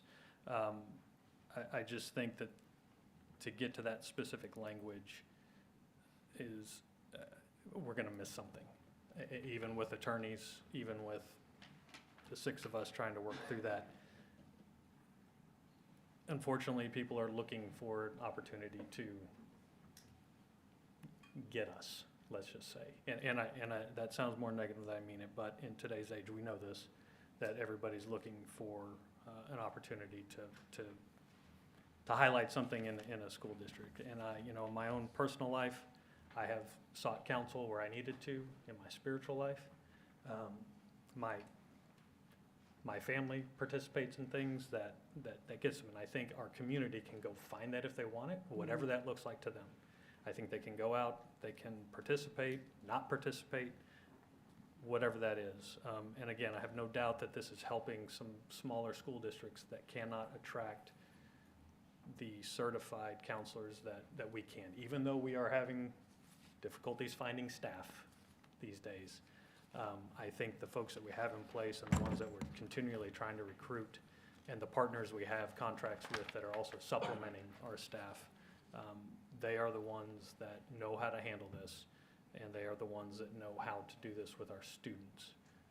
And so therefore, I think that as a volunteer, or if they want, or if a chaplain wants to be a chaplain and also meet the qualifications of a certified counselor, then more power to them. They're welcome to do that and apply for a job just like everybody else.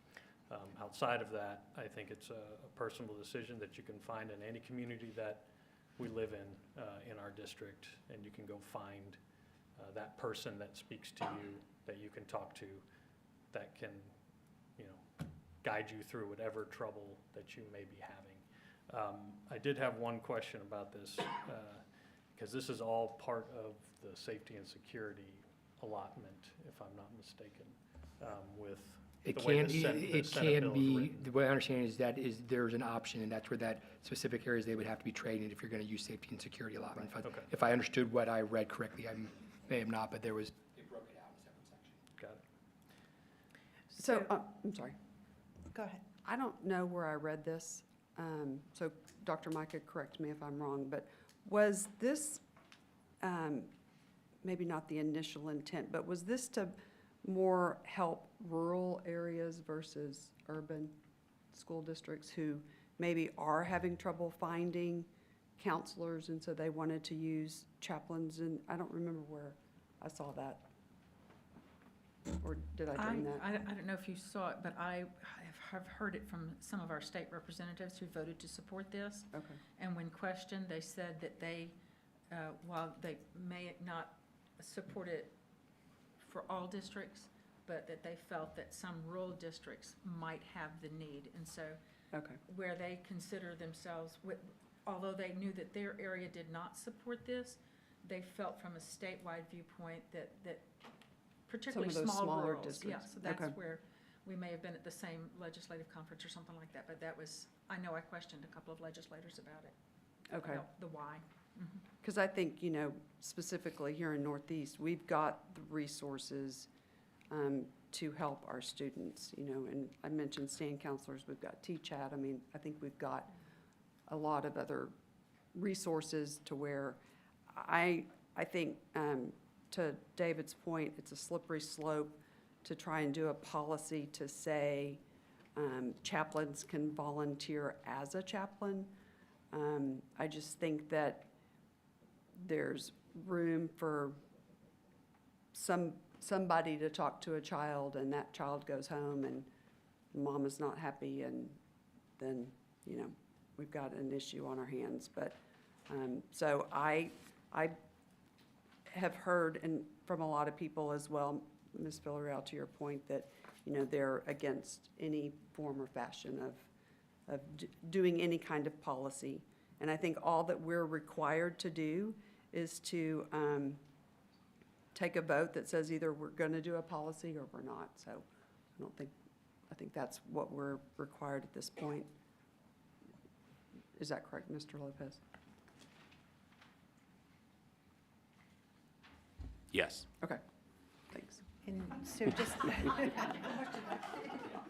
Shortest legal answer I've heard in a long time. Well done, Mr. Lopez. Thanks for being here. so in response to Mr. Byers' statement regarding the policy and the ability to create something that is acceptable, there are districts that have already implemented policies and have examples of policies that are written for voluntary chaplains. In addition to that, TASB has also established a service to provide policy writers to assist in developing the policies for volunteer chaplains.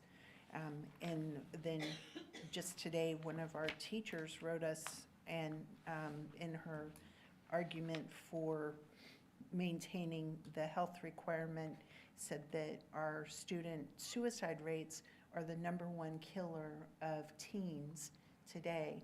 And the Department of Defense recognized the importance of chaplains in supporting suicide rates. And instead of hiring 4,000 additional counselors, they brought in 4,000 additional chaplains to support the Department of Defense. Statistics show that suicide rates decrease, that performance increases in schools where chaplains are available. And as Mr. Von Dolen stated, we want to give our students every opportunity to succeed. And I think this is an opportunity that we would be remiss to pass up. In addition to this opportunity, we have a significant amount of data to support that this can be a voluntary program, that we can write the policy to be precise. And I'll go back to my examples. Nobody told me that my kid was going to learn about different gods in science class. This is something that we're bringing in purposely with a policy and not skirting the things that these other incidents are skirting.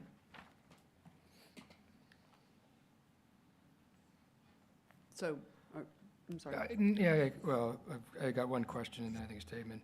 This is for you, Dr. Mike, because obviously you've got no staff position proposals as we normally get, but does the district staff have all the mental resources it needs? I just asked, because we're talking about this mental, spiritual is all the resources we need. We do have a lot of programs in places. most Mrs. Bell and Mrs. Groen have mentioned, but I'm just asking your question, do we believe we have all of the adequate resources we need to address all the challenges we have across the spectrum with all of our students? You know, Mr. Hilliard, I don't know that I've ever thought of that, to be honest with you. I don't know. I mean, Mr. Jarrett, Mr. Jimenez, do you? Yeah, so what we have right now is based on ratios. So the state takes a recommendation on the ratio, student to counselor ratio, and that's what we have implemented. And then we've scaled it up a little bit more for our elementary schools because they have less counselors on staff, and that's why we forged other partnerships outside. To say we have enough, I don't think I could ever say that exactly because circumstances could change at any point. I'll say adequate or robust enough to meet the, I will say normal, I'm going to use the word demand here, I'm being careful of that, but obviously there's an ebb and flow, but is it robust enough to adequately respond to what we're seeing and have seen over the last couple of years? I you know, Mr. Jarrett, what I'd say is, honestly, I think I'd go back to what I said about attendance. I don't know, I think the best people to ask that would be our counselors, quite frankly. I mean, they're in it, dealing with it every day. I mean, I may say something that I say, yeah, we have, or no, we don't, and they say, actually, we do. So I think they're probably our best audience to ask that question of, is to say, do we feel, or maybe even our principals to say, do we feel that we have the resources necessary in order to meet their needs?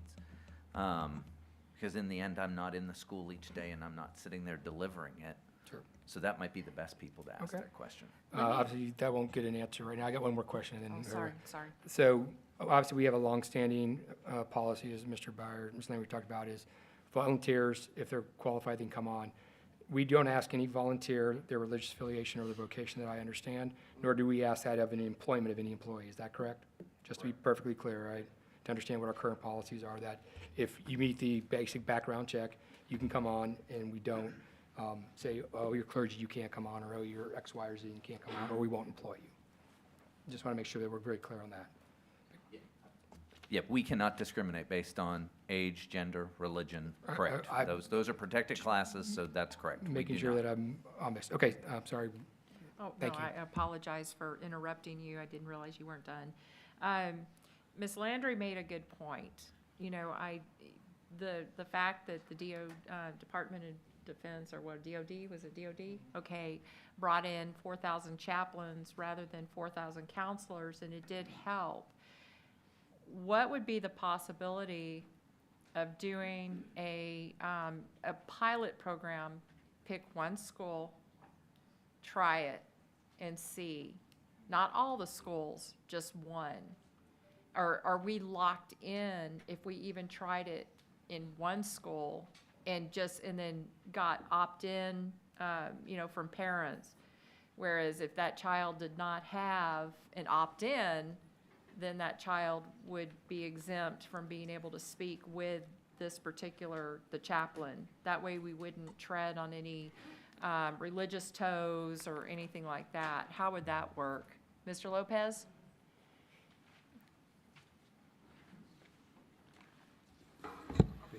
There's nothing in the law that would prohibit that kind of arrangement if that's what the board wanted to do. I would just say that in the context of even trying it as a pilot, you'd still want to create a policy of some sort that you would apply, and it would really be toward insulating the district as best as possible against, as you put it, kind of stepping on anybody's religious toes. We wouldn't want to do that. But it is possible, certainly, to do it as a pilot of some sort if that's what the board decided to do. Yes. Could we shut it down? Let's say it was a disaster. Could we shut it down? It would be because we voted as a board to allow the foot in the door, and we tried to shut it down. Would we then be legally, the state come in and say, oh, well, you did that, so now you're responsible, and now we have to let you do that. You have to do this. As the Board of Trustees, you all have the ability, so long as you're not openly contrary to existing law, you have the ability to change your policy whenever you all deem it necessary and you get a majority vote. So the reality is, whatever decision is made here today, which the law says, as Mr. Hilliard pointed out earlier, yeah, and Ms. Grona, you've got to make that choice before March 1st, right? On or before March 1st. But there's nothing in the law that would limit you from changing your mind in the future if the board made a different decision down the road. It can certainly do that. Thank you. Okay, any more discussion? Like Ms. Furiel and you, Ms. Grona, and you, Mr. Byer, I've really reached out to community and have definitely heard similar responses, that there is absolutely no support for this, as reflected in the numbers of this from the speakers tonight, that it was overwhelmingly not in support. I also made outreaches into our faith communities and kind of got the same results. But I felt it was also very important to listen to the people who do support this. This idea of chaplains in our schools, and today I had a very, very nice conversation actually with a man who later on sent us an email.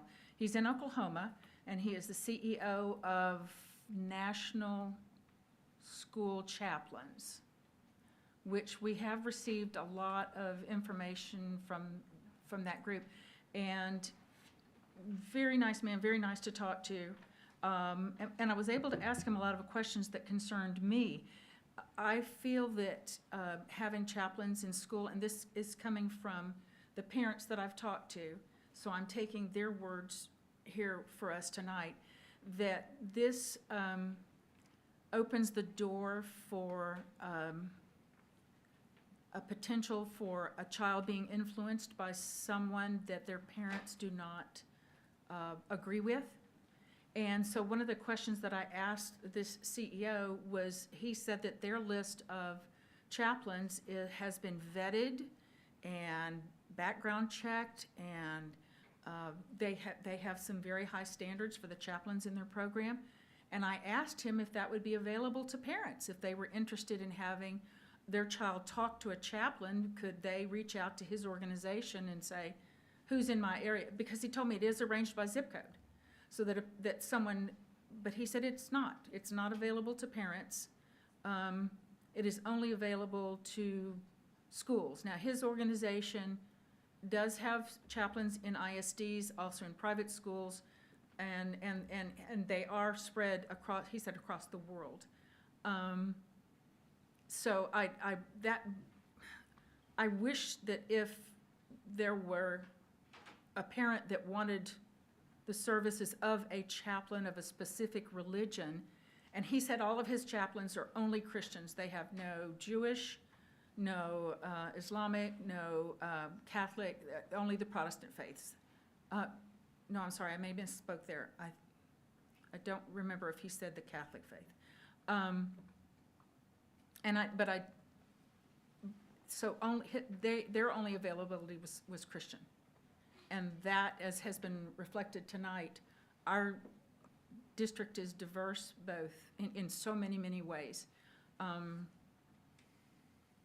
feel that it's very important to listen to our parents. They have been very kind and thoughtful in their responses to my question. I mean, as late as 1 o'clock today, I was questioning a fairly large group of parents, and I took the initiative to go up and say, hey, we're having this on the agenda tonight, tell me how you feel.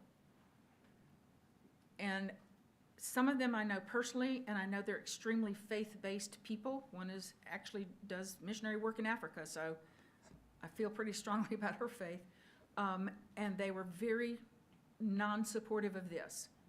They are supportive of chaplains, and I think it was important to point out that let's not forget that those DOD chaplains were ministering to adults that had the choice, and not to children where there are specific needs and specific training that's needed for these very vulnerable, impressionable children.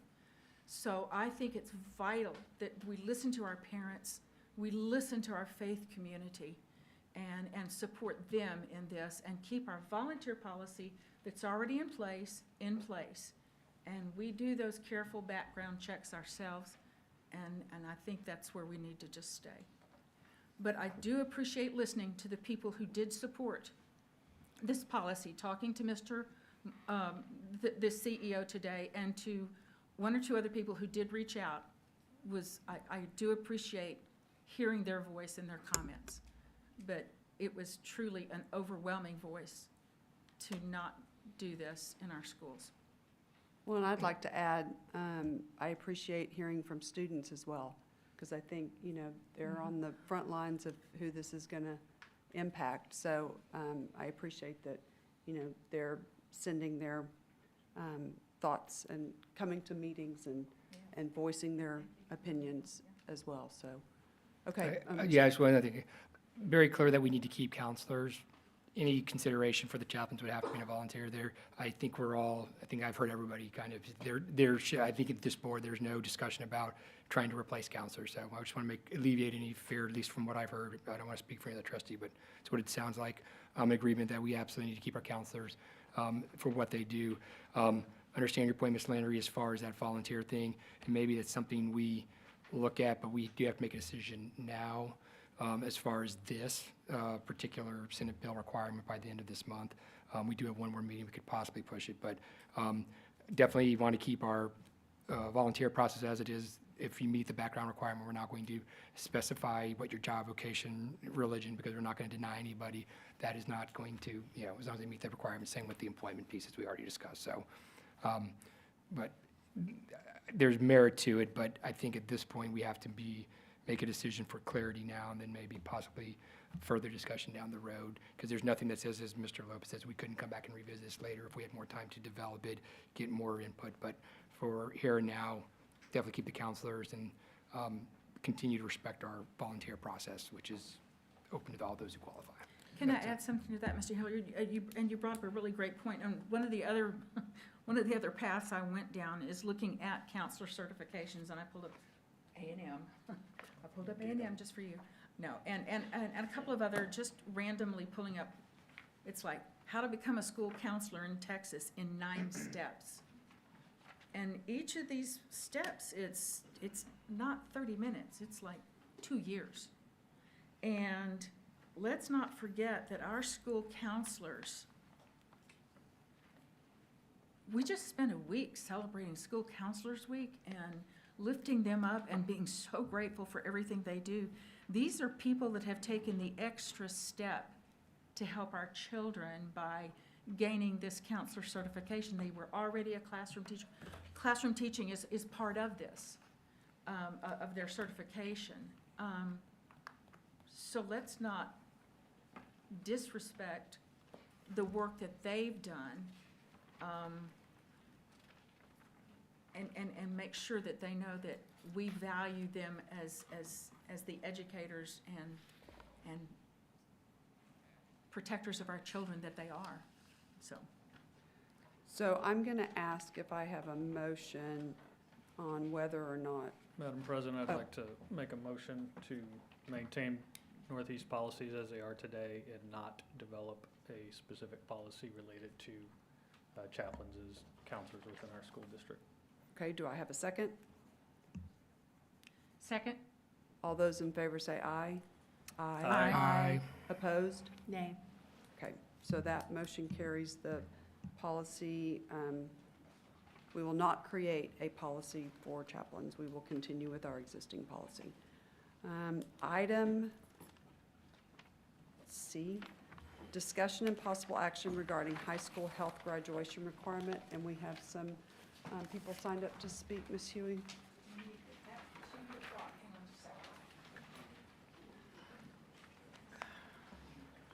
I'm sorry, I have to get back to the timer. Okay.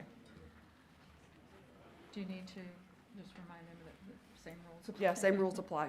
I'm not going to read that again. Number 3. Hey,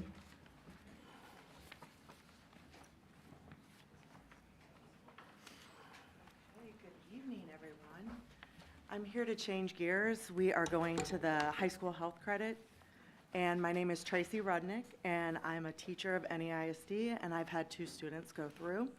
My students were, I have AP student, he's a college athlete on a scholarship, and I have an ALE daughter, so special ed. So I have, from pre-K 3 through 12, experienced all of Northeast education and love it. Teaching, I was 6 years at Bradley Middle School, teaching and coaching. The past 5, I've been at Nimitz STEM in the morning, and then I go to Ed White Data in the afternoon. I get to combine all those kids. It's amazing. So I get to see every different part of our city in both of my schools. So with that, I would like to go on why we should continue, and it's a great mental health segue as well from the chaplain to this, why we should continue to have health in Northeast. Suicide, in 2021, we had 48,000 deaths in our country due to suicide. So the students receive resources, coping skills in the class that help them deal with it. We have the stand counselors. Did you know that? And the kids are like, I didn't know that. They're specifically trained to help with self-harm, suicide, all of that. So, you know, even if they don't need it in 8th grade or in 11th grade, in their 20s, college is a tough time. You know, that those are resources they can use later on in life. We did mental health disorders, and you would not believe how many kids, Coach, I've got that. I've got this. And I'm like, you don't need to disclose what you have. That can be private, trying to work on social cues as well. But it's so important to know that that is a huge issue for our students, for adults. We want them to cope with things, maybe divorce, loss of a job. Don't turn to alcohol. Don't turn to other unhealthy methods, and to learn to cope with these. So I am going to be a little bit different. I want to give you stories that I've had, students that I've taught, the impact. I've been teaching for 20 years. The other have been at high school, Lake Travis, Austin, and then Robert E. Lee. I was a coach there and taught. So our second unit after mental health, we go to communication. I had a student 4 weeks ago. Coach Rudnick, I solved a conflict between my two friends with what we learned in class. Real life skills, solving drama. We can really eliminate that, is helpful. I'm sure y'all agree. The less drama, the healthier you are. What it is, we talk about bullying, cyberbullying, the Northeast webpage. You can click a button and report it. It's empowerment. It is empowering your children, the district to self-advocate for them, to help others in need, to be an upstander, not a bystander. We need more of that. After that, CPR, first aid. I'm so sorry, that's your time. That was my time? Oh, so fast. Okay. Sorry. So thank you. Thank you.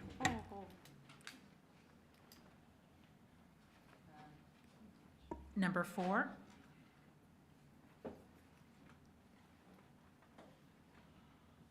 Number 4? Number 4? 4. I think the first name is Barbara. Is there anybody still upstairs in the upstairs room? Okay. They're all Everybody's down, down here. okay. All right, then we'll go to number 5.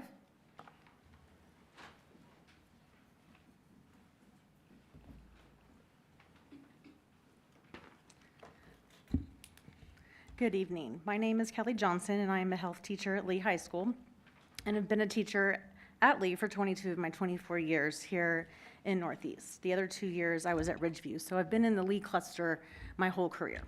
So I say that because I know those kids and I know that community. The consideration of removing high school health from the required list of courses to graduate is something I'm very concerned about. For the 20-plus years I have taught, motor vehicle accidents were the leading cause of death among teens, but now it's suicide. We are a district that has taken a huge step forward in focusing on mental health, and this course is one of the best outlets for our students. Mental health, along with other important topics like leading a healthy lifestyle, CPR, first aid and AED training, drug and alcohol awareness, and human sexuality and abstinence education, to name a few of the things that are a huge piece of this course. If the balanced scorecard is important to our district, as I believe it is to be, then keeping health as a requirement should remain. All students need to be taught about the importance of real-life problems and situations that come up every day. It allows staff and students positive and engaging conversation. It builds on student, family, and community relationships, and it promotes academic, college career, military readiness by discussing future plans and personal goals, along with focusing on the overall well-being of the individual. While some may feel other classes, especially honors and AP classes, that offer more rank points are more important than a health class, there's a much larger group of students who need it based on the growing number of teens with anxiety, depression, and struggles with mental health. With the increased number of students coming into our country, and in particular our city and our schools, with Lee having 772 EB kids, this is a huge piece of that education that they need. My husband and I are both proud products of NEISD. We have 3 children, 1 who is now graduated from Johnson, and 2 who are currently magnet program students in the magnet program at Lee. So they take those accelerated classes. They play multiple sports. They're involved in PALs and so many other things on campus. The biggest thing I want you to know today that I come to you is that I'm not just a teacher, I'm a parent, and a parent of Northeast kids. One who talks to their kids all the time about life and experiences, and I still want them to take health, because I think it's important that they build those build those relationships with their teachers, with their students. They're not just with their kids in their AP classes, they're with kids from the whole entire school during those class periods. So I think it allows our kids to also work towards unity among their peers. Parents think they have close relationships to their kids until they don't. And so let's not just think about those particular kids, but let's think about all of our NEISD kids. Thank you. That's it. Thank you. Number 6.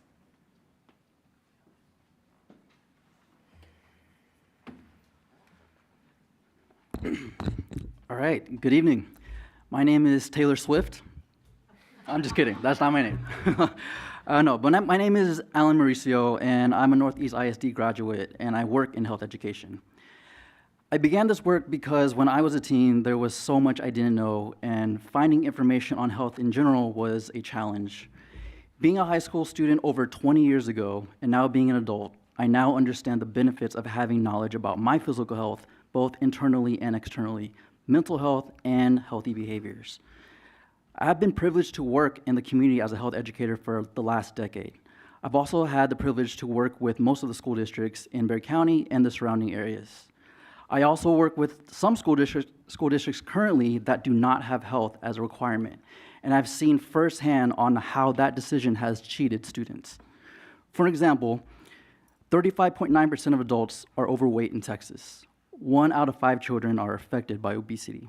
Did you know Texas ranks at number 15 for death by suicide? For middle school and high school students in Texas, it is the second leading cause of death. Did you also know that San Antonio has the second highest rate of sexually transmitted infections in Texas, with more than 12,000 new chlamydia cases in 2022, with the age group 15 to 24 having the most? The point is, this is important information for students to learn because it will empower them to make knowledgeable decisions about their health. Teens need a space where they not only learn about health, but a safe space where they can talk about it and ask questions. Prevention education is crucial. If I'm being completely honest, Northeast ISD is very near and dear to me because this district is where I grew up. Starting out at Montgomery Elementary School, then to Ed White Middle School, and then to Roosevelt High School. I know this area has had a lot of disparity when it comes to health and the health resources. I ask you, please do not even consider taking away health classes from these students. Thank you for your time, and go Rough Riders.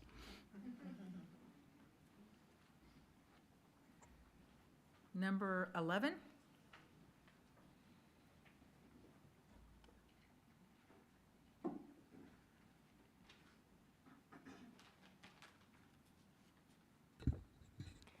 Good evening. My name is Deanna Fensel, and I have 2 children in the NEISD system at Bradley and at Churchill, and I absolutely love those schools.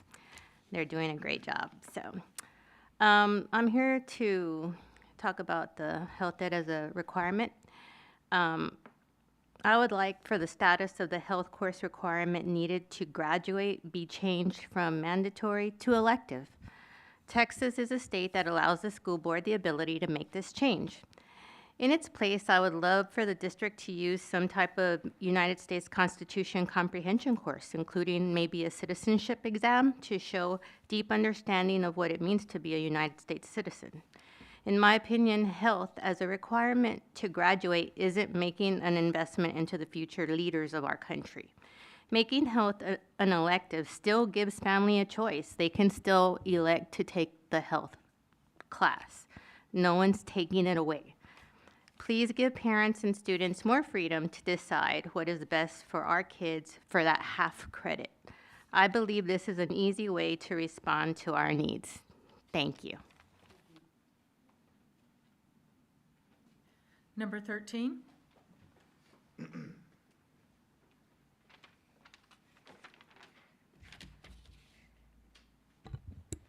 Hi, my name is Isabel Rodriguez. I'm a student at the International School of the Americas, and I am in favor of keeping health education as a graduation requirement. I'm going to be focusing more on sexuality education. There was a study done by Dr. Laura Lindberg on the decline of proper sex education. In general, there is a substantial decline in young men and women receiving this proper sex education.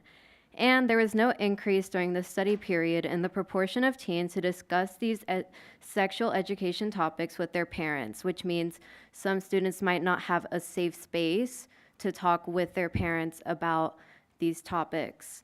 1 in 5 young women and 1 in 3 young men did not receive instruction about birth control from other formal sources or their parents. Lindberg says that relying on parents alone to provide teens with necessary information about sex is inadequate. The fact that we students will not have proper access to health education resources is damaging to our physical health. Schools should provide students with medically accurate and unbiased information that will allow them to make smart choices. And I just have a few stats from the Time for Change report on sex education and Texas health curriculum standards. 62.6% of grade 12 students in Texas have engaged in sexual intercourse compared to the 57.3 national average. 60.2% of Texans reported not using a condom the last time they had intercourse compared to the 50.1% national average. In 2016, Texas had the highest rate of teen repeat births. They were number 4 for the highest birth rate in the U.S., and in 2017, they were number 7. In 2017, more than 1 in 7 females and more than 1 in 6 males reported experiencing sexual violence within the past 12 months of being surveyed. And the HIV infection rate among Texas adolescents is 8 per 100,000 compared to 5.7 per 100,000 nationally. If we don't require health education, so many young students will continue to engage in uninformed decisions. For the benefit of all of us students at NEISD, please keep health education as a graduation requirement. Number 14.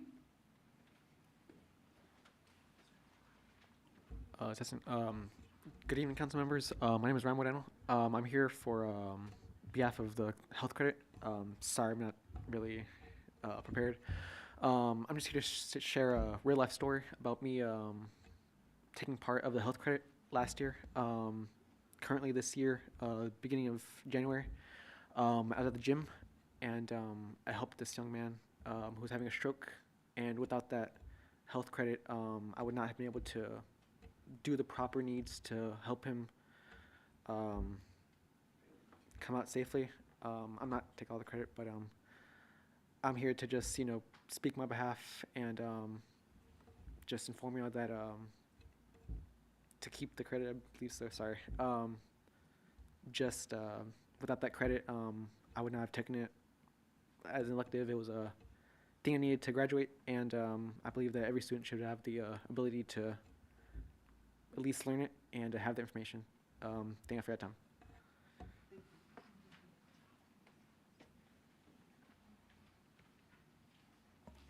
Number 16.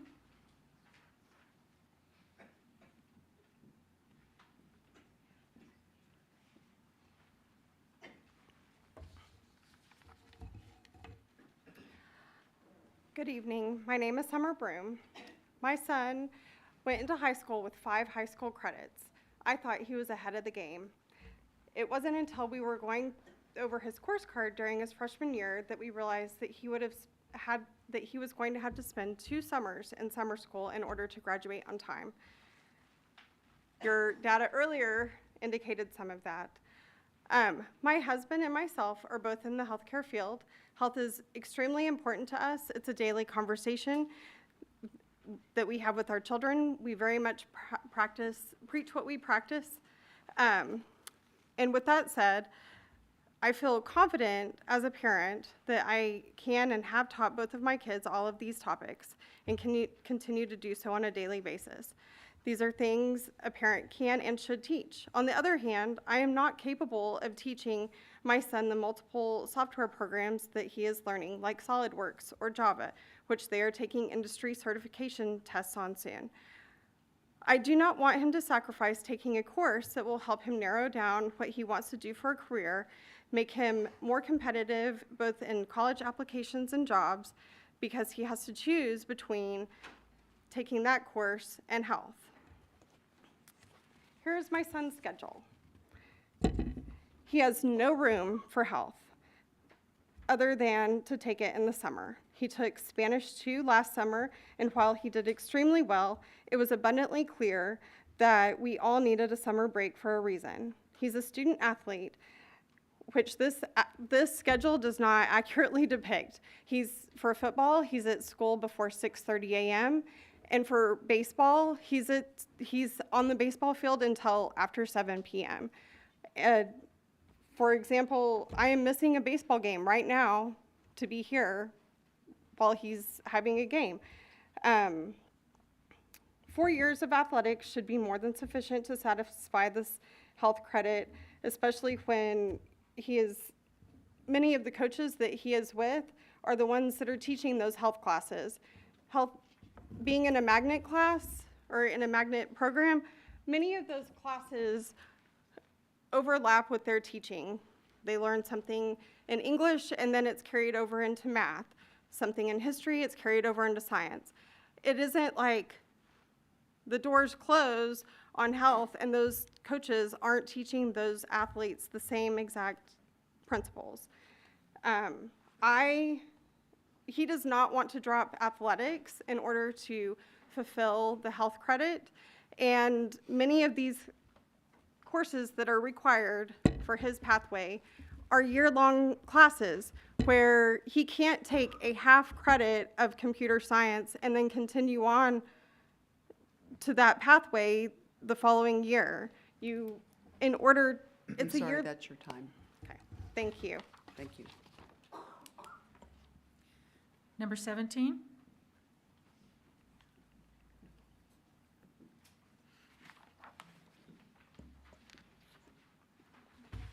Good evening, Madam President, members of the board, Dr. Micah, executive staff, and guests. My name is Jennifer Aguilar, Director of PE and Health. I am thankful to be a 30-year NEISD employee and a parent of 2 NEISD alumni, Reagan, class of 2009, and Johnson, class of 2011, in a district that values multiple stakeholder perspectives in its planning and decision-making process. It is from these 2 perspectives, both as an educator and a parent, that I want to express my concerns about the possible elimination of the requirement for health to graduate. A crucial component of the health curriculum involves students learning and practicing essential skills such as decision-making, problem-solving, goal-setting, refusal strategies, maintaining healthy relationships, seeking help and support, and recognizing various influences on health, such as social, environmental, media, and genetic. Students who do not take health would miss out on these critical skill-based instruction, which could result in a student not recognizing and reporting the warning signs of suicide that his best friend is displaying, thus leading to his friend taking his own life. Or the student who has not created a personal safety action plan that identifies how to get support if they experience bullying, thus leading to continued bullying until they decide suicide may be the only way out. Or the student who doesn't know that sending a text jokingly threatening violence to another person is in fact bullying and has serious ramifications. Or the student who did not learn how to recognize and report to a parent or another trusted adult that their best friend is abusing drugs until they learn that at a party he tried one pill that led to a fentanyl overdose. Or the student who has not had the opportunity to practice in a safe space, like a health classroom, how to refuse a peer's pressure to get in the car with a driver who's been drinking. Or the student who was home alone with their only parent and found them unresponsive and did not know how to perform life-saving CPR. The NEISD health curriculum provides students both the knowledge and the skills to confidently deal with these and other health issues throughout their life. Requiring health for graduation does not force students to take an additional course. Rather, students are required to take one less semester of an elective course. The total number of credits needed to graduate remains the same. As a parent, I understand the challenge students face when trying to fit in all the courses they want to take with all the courses they're required to take, especially when they're involved in multiple extracurricular activities, like my daughter was. Our district has put options in place for students. Students can not only attend summer school, which is 4 hours a day for 12 days to complete a semester course, but they can also earn health credit through the regular school year through correspondence courses, Texas Virtual School Network, or even credit by exam. Additionally, students who successfully take and complete the Principles of Health Science course earn that required credit for health. I have always been proud that NEISD maintained its commitment to a 360-degree education, which includes promoting health and wellness for all students by locally requiring health for graduation. After the state stopped requiring health, there's been an increase in legislation requiring instruction in certain health topics, such as fentanyl poisoning, suicide, CPR, and AED use. Had the state not done away with the requirement for all students to take high school health, instructional time from core classes would not need to be sacrificed to comply with these laws, since these topics would already be taught as part of the required health curriculum. I'm sorry, that's your time. Thank you. Thank you. Okay, and that's everyone that signed up. All right, Ms. Villarreal, you had requested this agenda item. Okay, first of all, I think there's been some misconception here. I am not asking that we remove health from our curriculum, not at all. What I'm asking for is some sort of system. I understand that the state in 2009 said that this is no longer mandatory. And see, you guys have done an amazing job in our district, and you have made things like STEM available, cybersecurity, all these amazing programs that we did not have before 2009. And so now you've given students the ability to do college courses. That's why I was asking, is a college course, to achieve a college credit a year, so this kind of falls in line with what I'm talking about. I understand that the kids have to do the CPR training and also the DFib training. That's great. A great place to start with that would be in a PE class, because every child is required to take a PE class. Now, what I'm asking for is more of a waiver situation, because we have, like one of our speakers, she has a child who's a wonderful overachiever, even had high school credit back in, when he was going to middle school. And I think it's time for us to progress.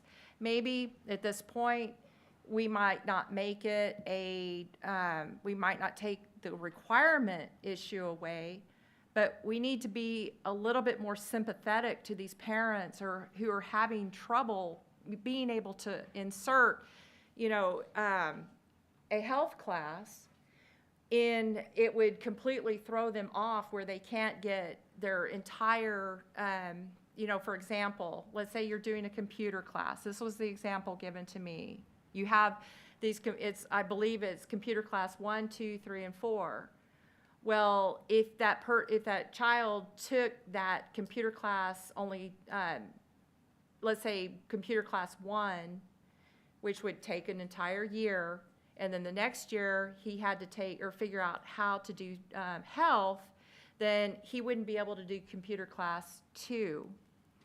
And, this is something that we need to be more conscientious about. I think we need to be compassionate towards these kids who are achievers. This is what we want. And we need to help these kids any way we can get to where they need to be. And this is, from the programs that you guys have put in, I can see you guys care. That's what you want for these children.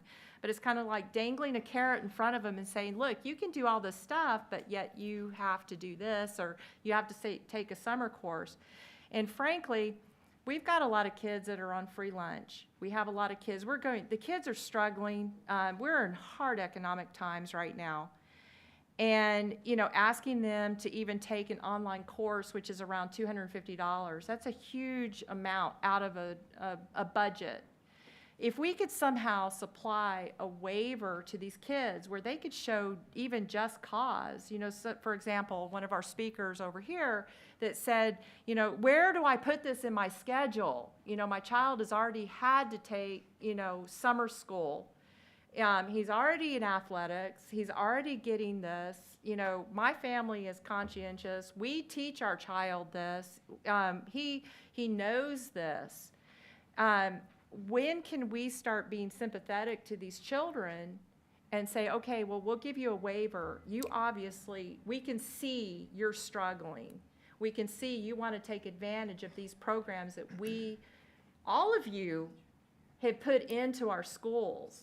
I mean, Sandy, you were here when you started this, okay? You were here. And so now we're saying, no, we're going to keep this. The state doesn't require this. So how can we best serve our communities, best serve our kids, and say, you know, and I understand both sides. You know, health is a good thing. But how can we serve our communities better so that these kids don't have to make these choices? Can I make a motion, if you don't mind? Then we can now, because I move that we create a district waiver process on a case-by-case basis with a minimum of either 2 PE or fine arts credits for the health graduation requirement, and direct the SHAC to evaluate health optional and bring that recommendation back to the board at a future date for discussion. But we do need to have that waiver process. That's the motion I have, is that we have a case-by-case waiver process for the health graduation requirement. I'm going to ask Mr. Lopez to come to the mic because I don't know if we can do the waiver with it. I think it has to go to SHAC. I'll let Mr. Lopez, but I was looking back, actually, when we pulled up all the information and Dr. Micah gave it to us. It was only in 2012 when things started going to SHAC. That was after you got on the board. Well, I pulled 28.004 and looking at B. So 2804B specifically says that any changes to the district's health education curriculum or instruction, you must consider the recommendations of your SHAC before you make those changes. Now, that would certainly, I think, entail the idea, and I think you just pointed out in your motion, that whether or not the graduation requirement should be changed. That would be a change to your certain health instruction. So that would be something that would go to the SHAC. As far as a waiver process, I mean, that's going to be something that is going to be difficult to do because I'm trying to imagine how you're going to create the standards necessary for there to be a waiver without it being, well, by doing so, even for one student, you're changing the curriculum or instruction, you're changing the instruction requirement for that without going to the We're waiving SHAC. the requirement, just like we do for AP requirements that I know the district staff approves routinely for certain AP requirements. And we, the board, under BB local, have the final authority to interpret interpret our policies. We have complete control over that. That's board authority, and same with BA legal. We're the board of trustees. We implement the plans and programs, and we have that. So the commissioner doesn't have a say in this. This is ours. We can say we want a waiver process, and we have the right to do that. This is a local requirement. Yeah, and I don't disagree with all of that. I think the issue is just whether or not you have to have the SHAC review that, even for a waiver, because it's technically would be a change to the health education instruction that would be required. So I'm not saying you can't do it. Obviously, you can. As the board, you have that authority because you have authority to make those decisions about local graduation requirements. The issue, though, is whether that needs to go to the SHAC in and of itself to create the waiver. Well, the reality is we can start issuing the waivers because kids are planning, I know, because I have mine, course cards for next year, and they're having to look at options. So we can do a case-by-case waiver and then have the SHAC do the recommendation for that, because it's not going to impact anybody graduating this year, but students and their families And it's very important that we respect the parents. I know there's some very passionate health teachers here, and I love that about our folks. They're passionate about their job and teaching these kids. But we also, there was 50 emails that I counted. 43 parents and students said, I would like to have options because I'm lots of stuff going on, family vacation, the cost, whatever. And then there's others that say they need it. Making it optional doesn't take it away. We're not taking anything away from anybody. Let's be very clear on that. The individual as a student happens to be at Churchill, I believe it was, that started this conversation, very active, very involved, athletic, other programs, what have you. Once again, the parents are the first and primary educators. That means the main educators. They can make those decisions on the health option, just like one of the people mentioned the sex ed piece of it. That's optional as it is. Parents have to opt into that. So those are all components where we're respecting parental rights. We also have to take the voice of the teachers, which is why I think it needs to go to the SHAC, because there will be a robust conversation. I'm all for that. But some of these kids literally are planning 4 years out, and they're challenging. And we have all these great programs that they want to get certifications, and they want to do ICSI or the AG program. You pick whatever it is. We have the authority, and we owe it to, in my opinion, the parents who are our customer, primary external customer, and there's a balance on the scorecard, to give them that option. And we need to be very clear what those requirements are. But there should be an ability to do a waiver on the case by case, because the SHAC process historically has taken long. It's taken us 4 years to get recess done. That doesn't do anything good. Now parents are having to, summertime, we want kids to have downtime for their well-being. I can go on and on and on why this is the case.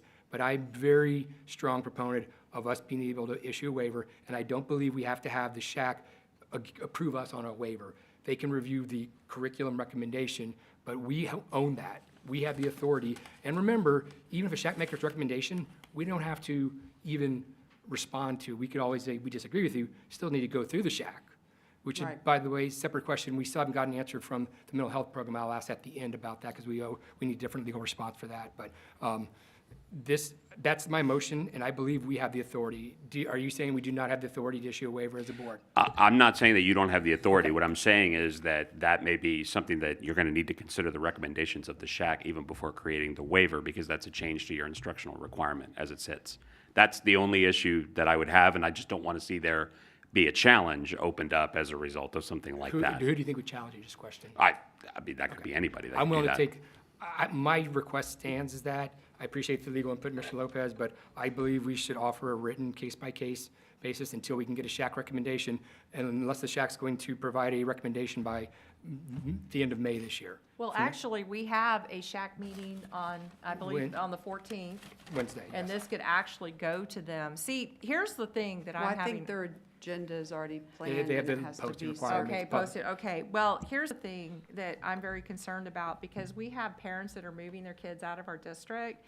And, I got to thinking, because irritations cause parents to move their kids. And, we have, right down the road, we have Great Hearts that has no health requirement. We have Basis with no health requirement.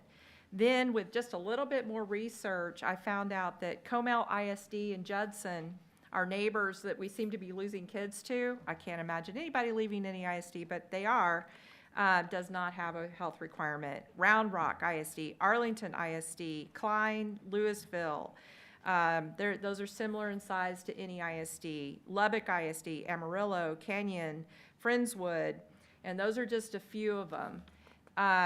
So what I'm concerned about is that I think we have so much good going on. That also brings me, once we do his, there's something that I want to put out, because I think we need to hear from our parents.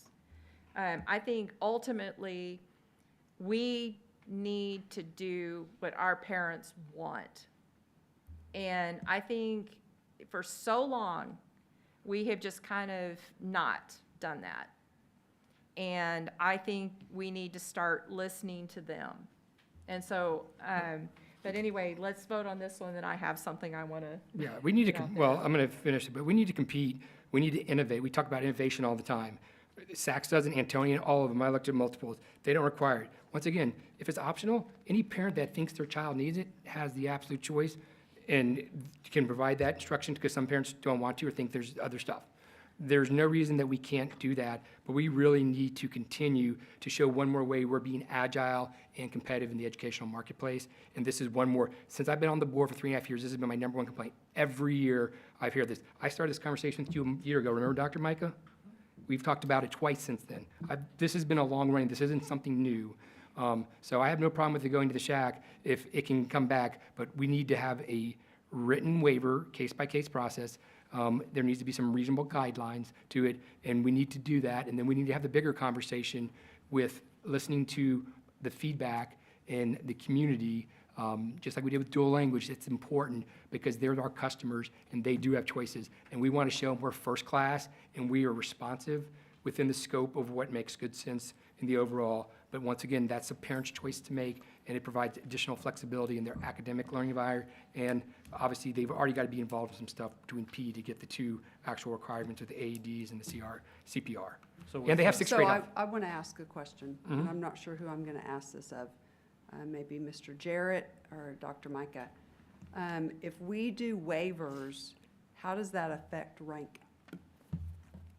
Because these are this is a required class right now. So the risk of that is that you can do it for upcoming cohort, but students who are already in a cohort may not have had access to maybe an advanced academic course that they could have taken.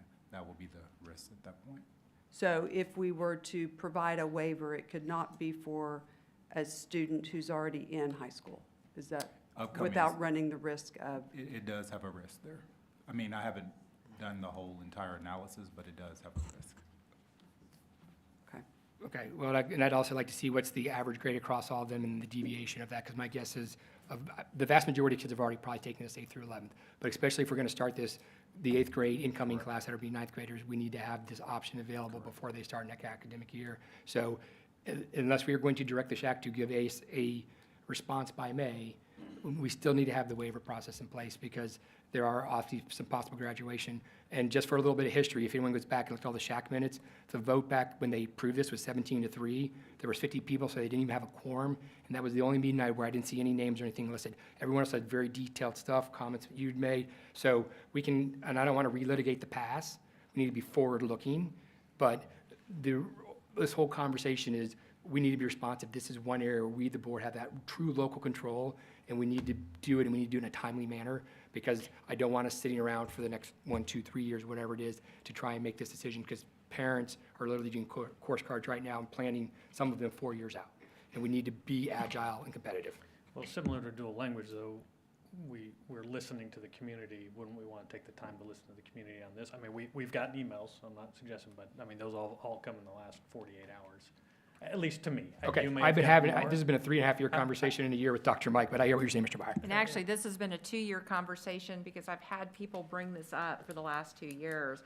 But however, it's escalated where I've had people coming to me and saying, look, I don't know what to do. This is just ridiculous. I don't even know why you people insist on making my child do this. It's not a requirement in the state of Texas. I could just take my kid and we could go to Great Hearts right now. Do we trust our parents or not? Exactly. Parents They know have that what's choice. best for their kids. Do we trust them or not for this particular requirement? Because this is optional, and there's passionate points to be made that has been made by some of the staff members here in the emails that we received.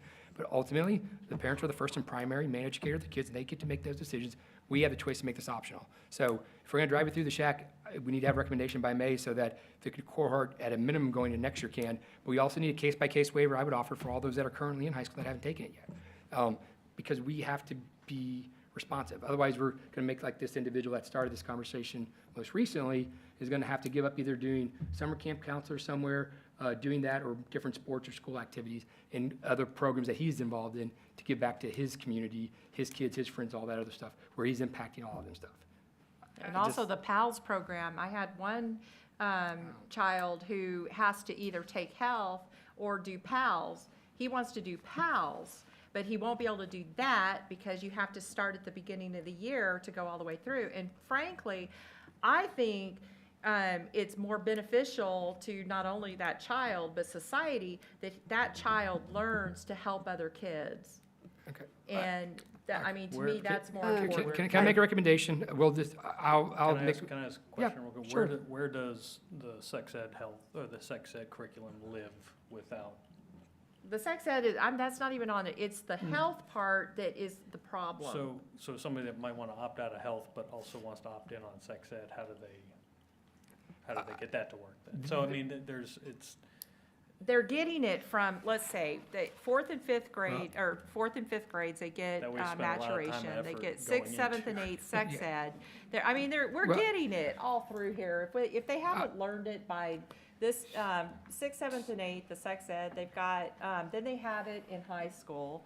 And, I mean, at what point can we say, all right, we Mr. got Byer, it. do we make that a summer school class? Do we opt them in during the strike time like they have at Reagan, all the schools have? Those are good points, and let's have the discussion, but I move that we get a recommendation from the SHAC by the end of May on possibly making high school health optional to include a district waiver process on a case-by-case basis to include current high school students so that we can at least consider it.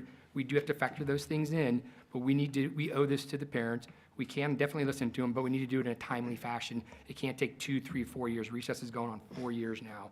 All right, you already had one motion. Is this a second motion that you're making, or is We it the haven't same even had one? a second, I don't think, Okay. on the first one. Yeah, I There don't was think no there was a second on the first. I'll second on We the first unfortunately one. sorta- I'll second on Okay, Blew all his. right then- through that. No, what I'm trying to determine is now What are is the there, motion? the first motion that you made was for waivers. Is With, that correct? with directing the SHAC to give us an And answer, it and was then not all I did was seconded. swap the order of it. Okay, that's what I'm So trying it's to the same mo- determine, is if you're changing the motion or. He made this, it was, Same group Or of words, second different motion, second or- order. okay. And I'm All right. seconding it. I would like to ask Ms. Aguilar what the status is. So right now, Chase is working on fourth grade or have they finished? And then where are they in the process for eighth grade? And, So elementary maturation, fourth and fifth grade, which is only addressing the, really the puberty and anatomy teaks at this point. That is going to full shack on February 14th. okay, With a plan to take it to the board after that, should it get approved. They're currently looking at eighth grade. They've looked at the first lesson for eighth grade, but then they have to circle back and do the abuse prevention for fifth grade, okay. because that's not in with the anatomy and reproduction, because they're still looking for curriculum. Okay, so I guess my question is it feasible to think that they're going to get all of that finished and then have time to look at this by May? Because eighth grade has to be done. I mean, and, They have full shack on February 14th, and the current schedule that was put in place at the beginning of the year, March and April are standing committee meetings, not a full shack, and then they have May as the next and final full shack meeting. It's possible that they could change one of those meetings to become a full shack. So, Well, here's what I would offer to you. Thank you for that question. But the last time this happened, Dr. Katari, the then superintendent, walked in to the full shack, said, here's our plan. One or two parents spoke up, said, no, they wanted to vote the same day, full shack, which I'm not recommending this. The parents said, no, they did an emergency meeting, and they literally went back to back to back on this whole process. For those that have looked through all of this stuff, this is part of the history. So we need to be deliberate, but I think we have the ability, and the shack, I think, would be fully engaged on this issue. So I think we can get this done by May, in my opinion. The shack's working fine, but we need to do this responsive. Otherwise, we are now talking 2024, 25, 26 school year, 2.5 years out for some of these parents. That's a disservice to our customers, in my opinion. So I think we, the board, can direct them to prioritize that. And if they need to call an extra meeting, possibly, I think they would probably be able to do that, because eighth grade should be done according to the agenda that I saw, assuming it gets approved by the shack, and then it'll come to us. So eighth grade should be done by, not Wednesday, 14th. Eighth grade should be done by May. yes, but once again, this is a full shack discussion. This isn't safe and healthy. This isn't the sex ed curriculum.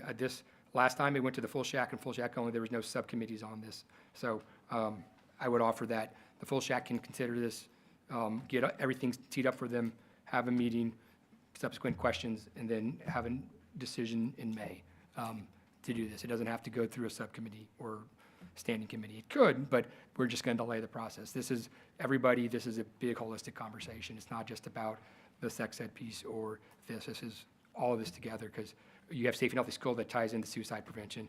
Sex ed ties under the chase. You have all the different, it needs to be a full shack presentation, questions, decisions, prep them up with all the information that they need, in my opinion. But I believe it can be done by May.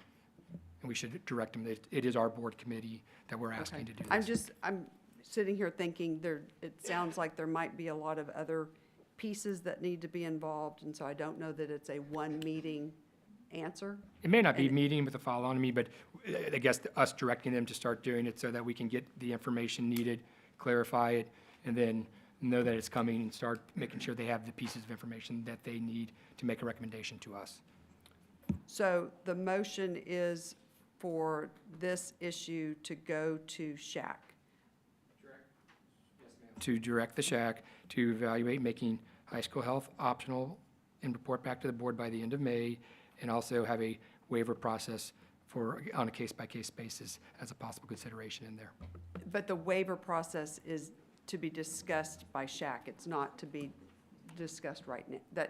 Are you trying to make a motion to approve a waiver tonight? That's where I'm confused. Is that what Or are you saying that is going to the SHAC? I'm saying it's going to the SHAC as long as they Okay. come back to us by the end of May, because if they don't, I will make a future agenda item motion for that, because we cannot delay, because we're now, once again, impacting years out. But I don't know. So everything at this point is going to SHAC. There's no waiver that you're trying to get approved tonight by? I believe we have the authority to do the waiver, and that's what I really do want to do, and that's what I did make the motion for, so that's actually is a standing motion. And then I guess if not, we can make a subsequent motion, because the motion I made was a waiver process and then direct the SHAC to evaluate optional. So that is the motion on the table, yes. And I've already seconded that one. Okay. Do y'all want Go to ahead. act on that before I say something? No, sir. Okay. I just asked Mr. Byer something, and Mr. Hilliard, because I can sense your sense of urgency on the issue, right? Because you're correct. Kids are about to choose course cards. And you're saying, go to the full SHAC. I'm just wondering, as a board, if you all wish to consider out of the SHAC, I don't know, it's your committee, so I think you can do whatever you want, personally. Am I correct in this, Mr. Lopez? I mean, it's their board, right? Or it's their committee. I wonder if you all have the ability to create like a special subgroup that analyzes this, because that way then you're going to get to that committee is doing the legwork for the whole committee, right? So it's, I don't know if you Ad hoc call it committee that. right, that does all the legwork, that they're going to dig in, that they want to give up the time to do it, that they then bring that piece to the full SHAC, so that it's not, because I too read that, because all of the questions were what was delaying that outcome, right? Yep.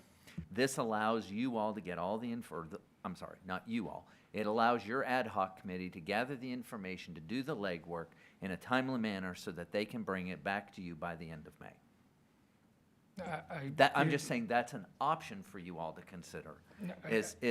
Because I know that, look, we don't want to drag this on, right? So is that, that's just something for you all to consider, in the sense of, I'm listening to your timelines and things, but my guess is there's probably some folks that'll work on it, gather it all, and then bring it to that committee so that you're meeting your timeline. Yes, that is reasonable to have an ad hoc committee like we did for the BDF bylaws, with either each trustee appointing a parent or community member to it. Who would select the ad hoc? Each trustee would appoint either a parent or community member, so we'd each have one parent or community member. You pick whoever you would like it to be from your SMD to represent. It's available, and if people can't, then they could ask another trustee if somebody else has more time or availability, but each of us would have equal representation across the board. And it's not somebody currently on SHAC? No, it would be I would say it's a current SHAC parent. It Okay. needs to be, yes. That So way you're they're. assigning, okay, when you said picking, I thought you meant Sorry. an additional person. You're Figure- saying each of us- assigning somebody yes. from SHAC. So each of you six pick a committee person. Okay. Pick a member, put it on an ad hoc, the way you did with BDF. Good point. They do all the legwork, they bring it to SHAC to make the presentation, that ultimately leads to a vote that brings it back to you all. That way then you're instrumenting. You're not working within that SHAC timeline Yeah. necessarily. Yeah, instead of being a stand committee, it's a special ad hoc committee that can go forth and prosper. Correct. They can do that, right? Yes. Okay. Thank you, Dr. White. I think that's reasonable. I'm greatly concerned about making any changes to the graduation requirements, what the long-term implications could be. I mean, Mr. Jarrett mentioned a little bit something about that. And as I recall in the past, anytime graduation requirements are changed, that there is not a grandfathering, but you talked about the cohorts. So the implications for previous cohorts that or maybe the rising juniors or something like that. Yeah, Sorry, I got to put on my mic. But I think, Ms. Huey, what my point was is your ad hoc committee can ask that question. And what we'll do. That's what I'm saying. Because we need more research. We need more data. Correct. So if Yeah. your ad hoc committee can look at whatever they want, my commitment then to you, if that's the way you choose it or whichever, is we'll make it a priority to give whoever is working on this project the data as fast as we can, right? We'll make it a priority to get the information they need in order to speed this along so that you have the information you want or that in front of the SHAC by May so that they have a vote. I mean, the code is clear that it goes before SHAC, before there can be any changes in the requirements. And again, if it comes to us and we disagree with the SHAC's recommendation, then that's another story. But I think we need to get the data and the information. One of the points that was brought out is so many of the items in health are TEKS aligned. And you talked about, well, let someone else teach it. Well, is that going to work for somebody else to teach it? Well, that's So, what we need to find out. That's what I'm But, saying, you know, is we that's- need to. it's just, and we need to We get. can't do a knee-jerk reaction Right, to something exactly. that could have really bad long-term Understood, but we implications, also yeah. need to be proactive when we have people that are screaming into the rafters and saying, look, my kid is suffering here, and frankly, I want our kids to go forward and prosper. And if they can take more college-bound courses where it also decreases the amount that they have to borrow in order to be able to go on to university or, you know, whatever road they're going to go, that's what I want for them.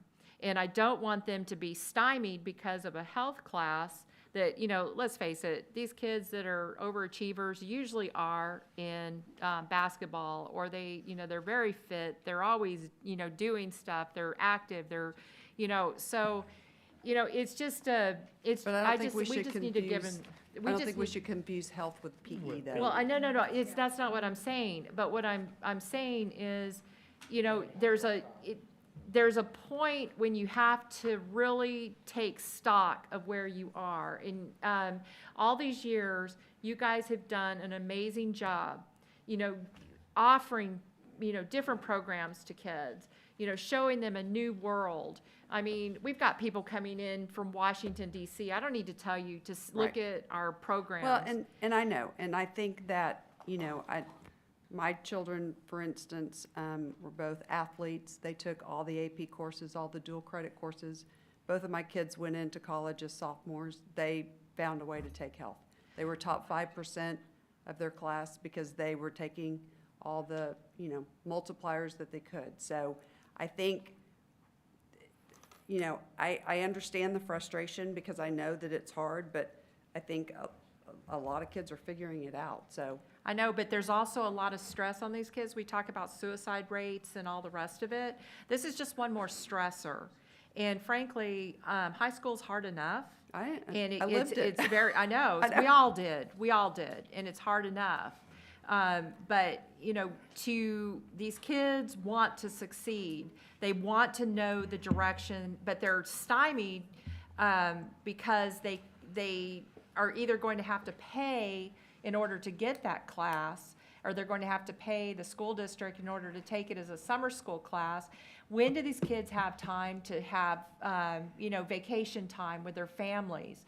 You know, to me, there comes a point when it's not the load that killed the borough, it's the overload. And at some point, we have to exercise compassion. This is not, the state does not tell us this is a requirement. Okay, so, Mr. Hilliard, will you please restate your motion so that I can make sure I Yes. understand it? Okay, I would like to direct this SHAC to evaluate making high school health optional to include a possible district waiver process on a case-by-case basis, and provide a report back by the end of May, with each trustee appointing one parent or community member to the ad hoc committee, preferably a parent, to get the answers from the staff, as Dr. Mike indicated. And, Okay, wait, now that's an amendment to your Yeah. original motion, so we need to. okay, well, let's just do the first waiver. Let's just direct the SHAC to evaluate making high school health optional and report back to the board by the end of May, and have a district waiver process on a case-by-case basis included in that. At the shack level. Okay. Yep. Do I, and that, you seconded that? Yep, I second that. Okay, so all those in favor say aye. Aye. Opposed? Nay. Okay, so it was 4-2 to go to shack to review the health graduation requirement. Okay. Item 12. No, wait, What? wait, there's another one, okay. No, he made an amendment to his I'm- original motion. Yeah. Or he had a second motion. Yeah. The amendment to that was to establish an ad hoc committee made up of parent or community members, selected one each by each trustee, to focus on this issue, provide a presentation to their SHAC committees, and coordinate with the district staff to get all answers in a timely manner. Could this ad hoc committee, though, also include an educator or two, or someone professionally aware of, okay, guys, we heard some really important stories tonight from how health has had a very positive impact for some students. And we have also heard from parents that they should make the choice, and I agree with that entirely. But what about the children whose parents are not Ms. Huey, just, part of that? sorry to interrupt you. Go. If there was a motion, do we have a second? Then we can have the discussion, just to be consistent with. what Yes. we've done here. Second. Thank you.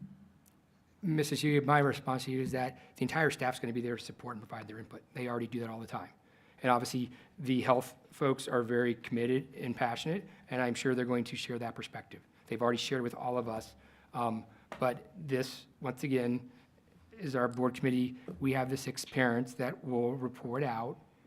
This is one of our stakeholders, and then the staff will be able to provide input. I'm not saying they don't. They're already deeply involved in this. If you read the emails, you recognize the names on there. Many of them, 3 of them are directly tied in to at the district health level. So I'm sure they're going to be intimately involved in helping coordinate all this stuff. So I'm not worried about that, having that input. Will they have a voice on the ad hoc committee? They're providing input. They can always provide input. That's what their job is as facilitators. If the 7 members of the ad hoc committee meet independently, will the educators have an opportunity to have their voice heard also? The SHAC facilitator, by definition, has that ability to be involved in that and help coordinate. She doesn't necessarily have to be at every meeting, but she has the ability to be there, and I'm sure they will invite them because they're going to need the expertise and support to understand the dynamics that go into all of this stuff. So it's not precluding that, but we're specifically, 6 of us equally, one each is appointing a parent or community member, and that was my motion. Yeah, I'm I'm not- always I'm very not trying- concerned when we cut the But I'm just- experts out of the I'm not trying to discussion. cut them out. Yeah. They're going to be directly involved.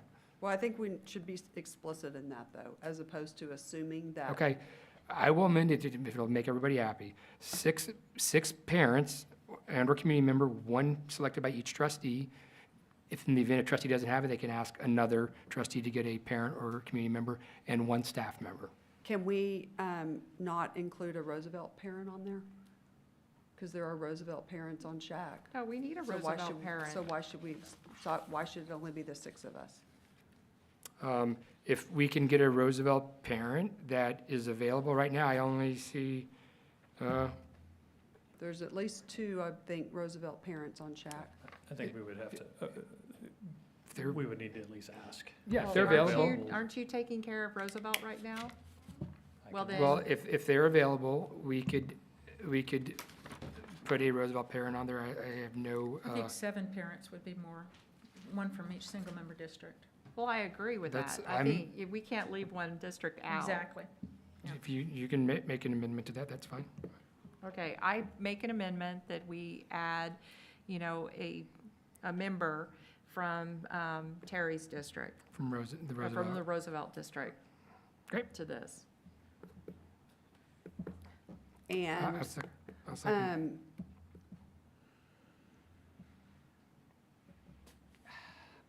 not sure how to ask this question.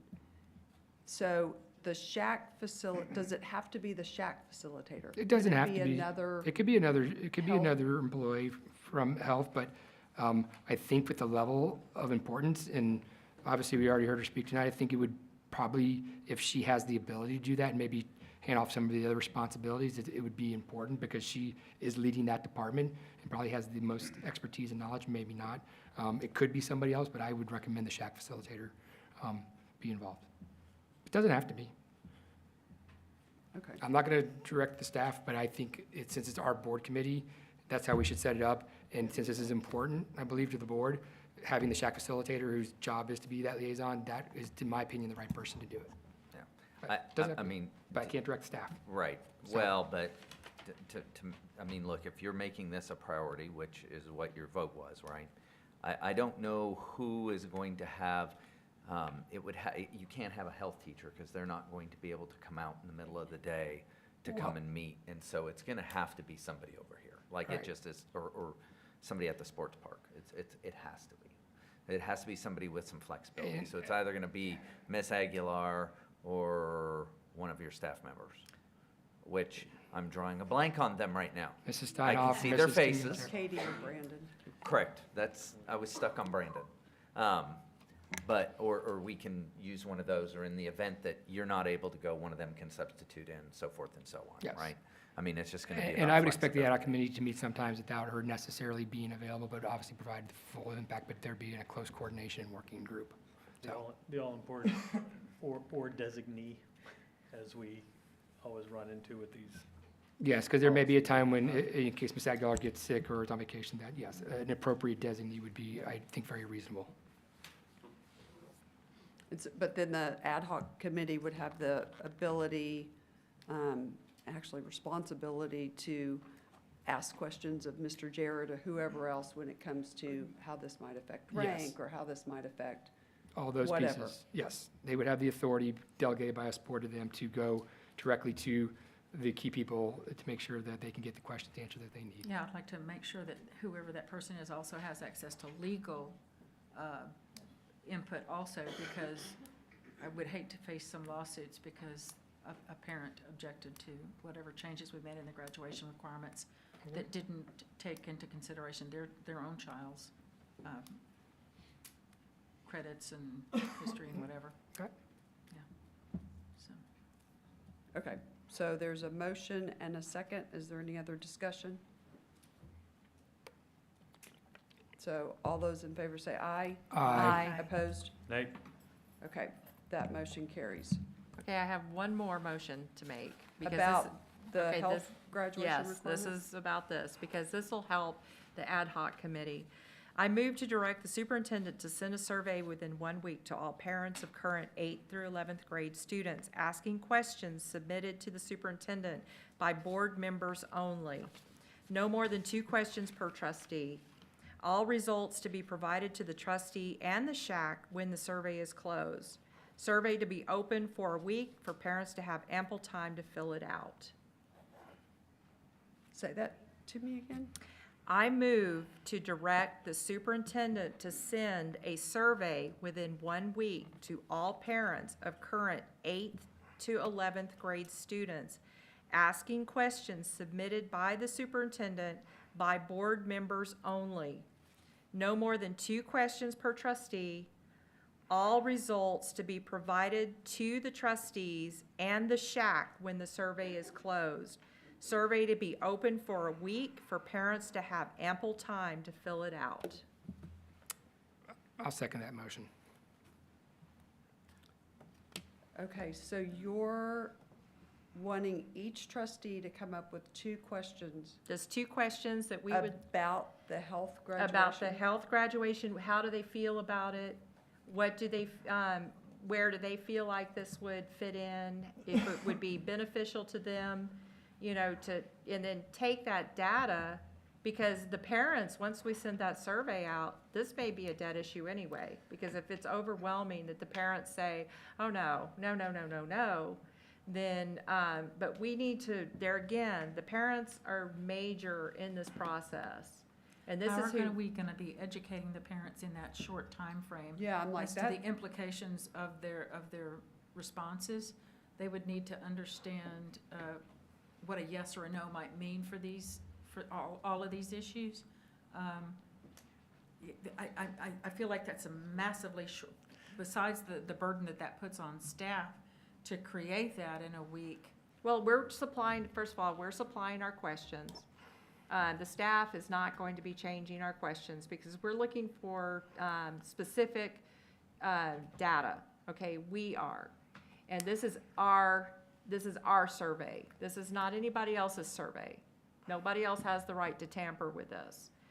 But, you know, how would this affect What about them? legal? Would legal have a right to review? Well, legal, absolutely. Legal would have the right to. Just wanna make sure you said it could be absolutely. tampered with, but I Yes, wanted to make yes, sure that absolutely, of legal could course. If we review. didn't write a question correctly, or if there was something that could get us into trouble, obviously, legal needs to review it. But I think that we need to hear from our community. You know, we got a bunch of emails, that's great, but that's a very small sampling of our community. So, and I think it would be very helpful to the ad hoc committee to see what the parents are saying about this situation. You know, how it's affecting them, you know, how their kids could benefit, you know, in these things. Because, you know, that would also take a lot of the burden off of them having to go out into the community to talk to a whole bunch of people, which they may not have time to do. Because, you know, basically this is going to, you know, affect everybody. Okay, so is there any other discussion about that? I do have a question about, I guess, related to that with surveys. We have two student groups that are representative of our district that would be, if you're gonna survey people, why aren't we asking the students as well? And Ms. Aguilar, can you tell me when K-SHAC meets next, if they meet next? They're meeting this evening. This evening, hey. I missed it. Run over real They quick will and meet ask. again And then, April, I think. okay, and then student voice. I don't know that we have a date for student voice yet. Not for the next one. Yeah, but it would I mean, if probably be we're gonna April. get, But, well, I mean, it's gonna be before the end of May, so. Yeah, I see. if we're gonna get input, I would highly suggest that, somehow that student component is also, we heard from more than I thought would show up tonight for a topic like this, which was fantastic. And so I think there's some that definitely have an opinion on this. Well, I would just say, if we're going to just do every 8th through 11th grade student, they all have a student email. Obviously, not everyone checks them, but let's not limit it to just 10 or 15 from either the K-SHAC or Student Voice. Like we're going to send every parent in 8th through 11th grade, let's send it to every student and see. The questions need to be smarter on our part, which would be like, have you already taken this, and would you take this, or would you have selected something else if you had the option type thing? We're going to get broad-based feedback, because that way we're not limited to 15 or 20 kids. We're going to open up to 4,000 or 5,000 or wherever. They're actually probably bigger number than that, honestly. But let's get broad-based stuff. I'm assuming all the data gets aggregated electronically anyways once the survey goes out. Is that correct, Dr. Micah?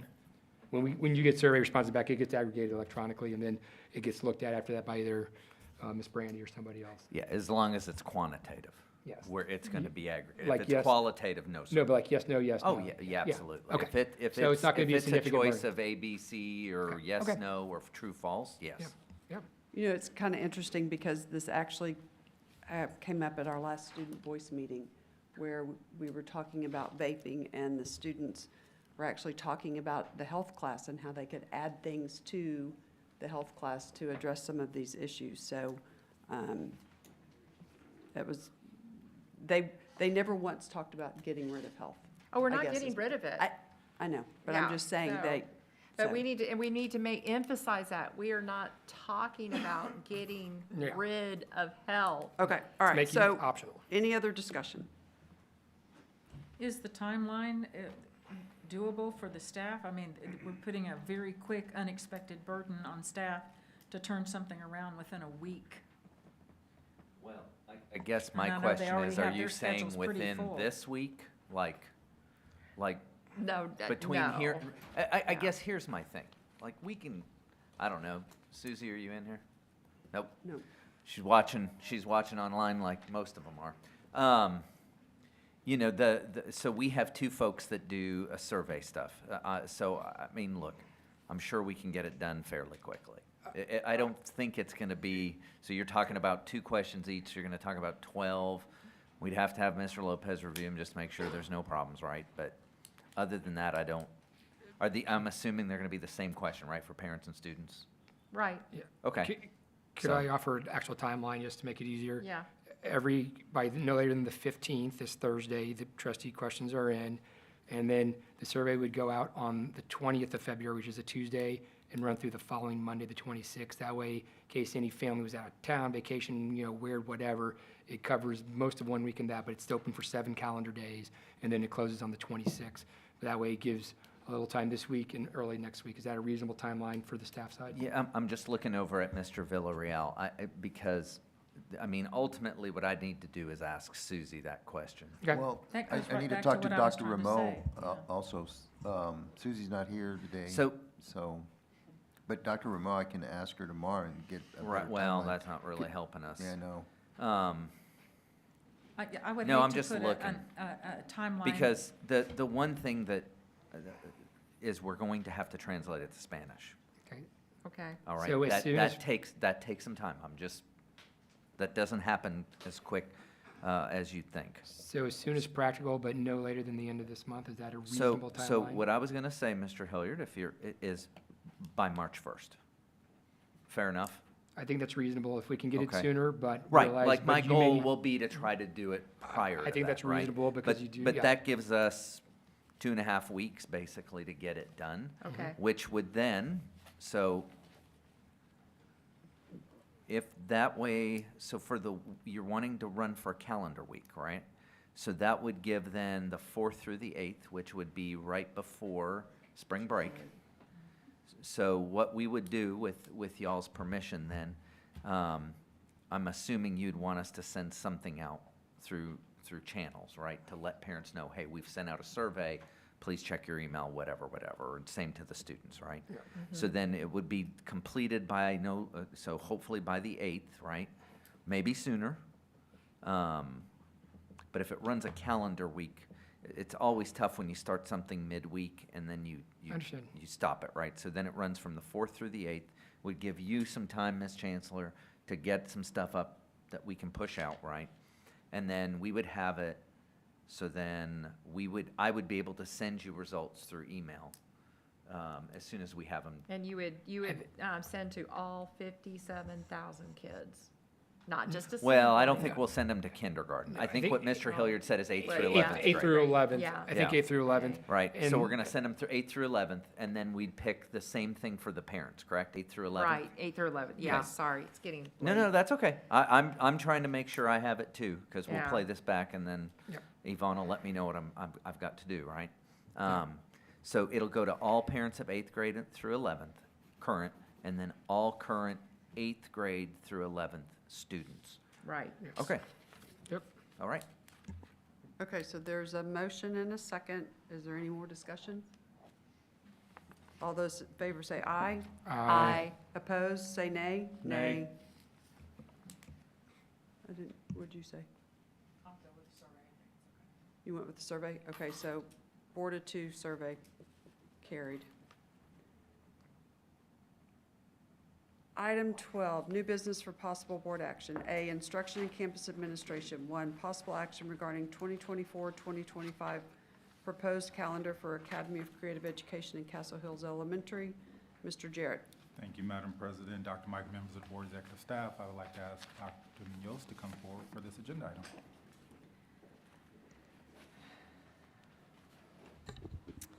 Good evening, Madam President, members of the board, Dr. Micah, executive staff, and guests. Today, we have our 24-25 ACE and Castle Hills instructional calendars that come after our traditional calendar has been adopted. So again, we did go through this entire process with these 4 items in mind: student, staff, stakeholders, and stewardship.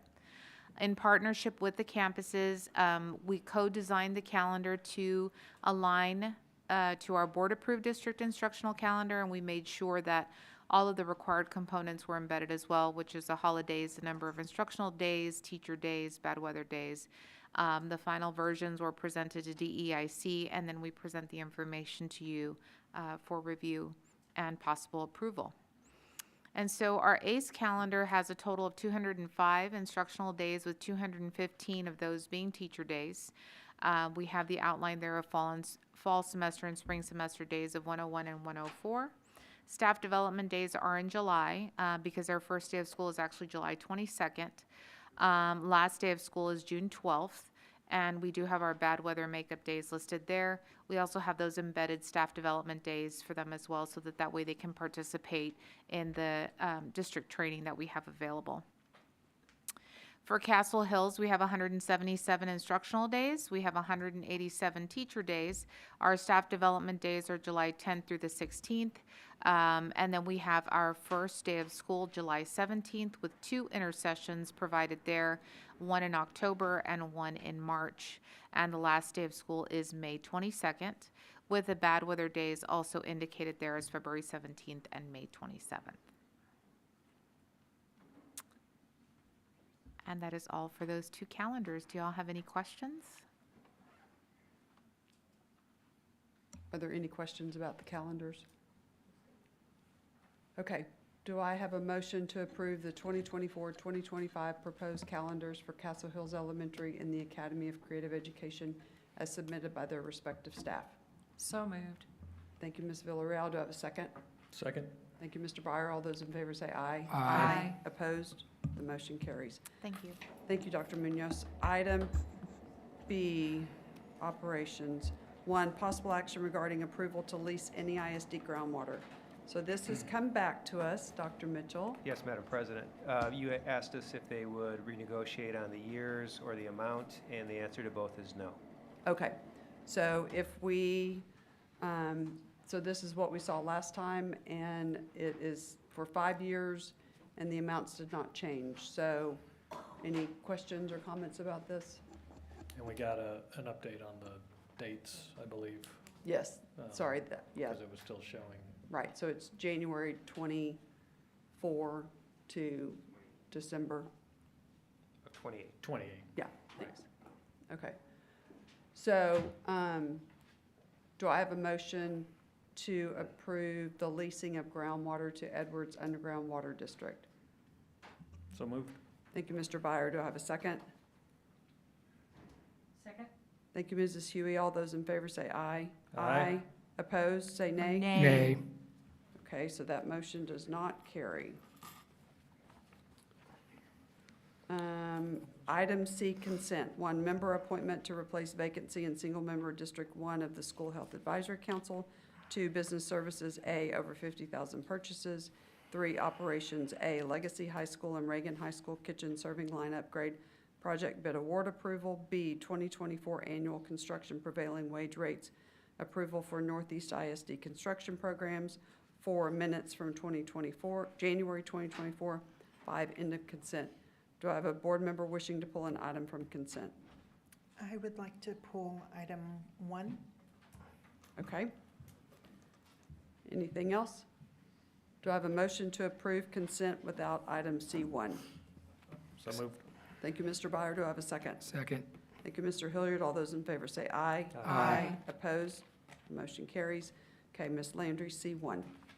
All right, so, Ms. Huey, I was looking at the appointment, and I was looking back at our list of applicants, and I didn't see the person that you had selected on the list of applicants. You'll probably be getting Okay, and my only concern is, we had a lot of discussion, and I've heard a lot of discussion from my SHAC members that there's a lot of concern about the appointments and who's on, and I was just curious on if you had any discussion with the other applicants who had applied in August and October. I've talked to them, I've talked to them not recently, but I had talked to quite a few of them in the past. And then Dr. Glazier applied, and her qualifications are extremely outstanding. Okay, so they're Should aware be a that great you, fit, yes. that you skipped over them and. Yes, and selected as, somebody.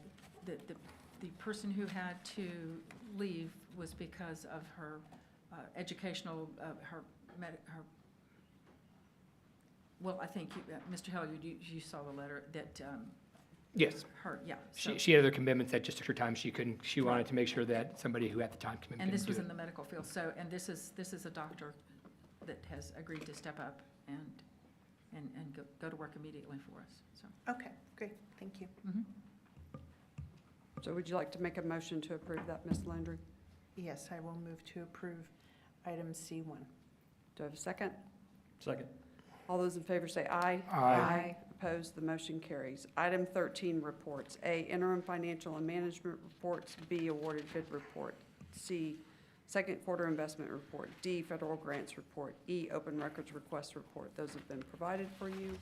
Item 14, discussion and possible action regarding board members' requests for items to be placed on a future agenda and our request for reports from the administration. Do I have a board member wishing for something? Yes, Madam President, this, as previously discussed earlier this evening, but this is really just an email from our lawyer that we were supposed to have gotten after the last regular meeting with his written legal opinion and associated case law about the SHAC requirement to review the SA Mental Health Grant Program Policy, Programs, and Procedures in compliance with 28004 that we discussed a month ago. He was supposed to get an answer back to us, and I have not seen anything. So really Okay. just an email report from him, his written legal opinion. Okay. I will follow up with him tomorrow.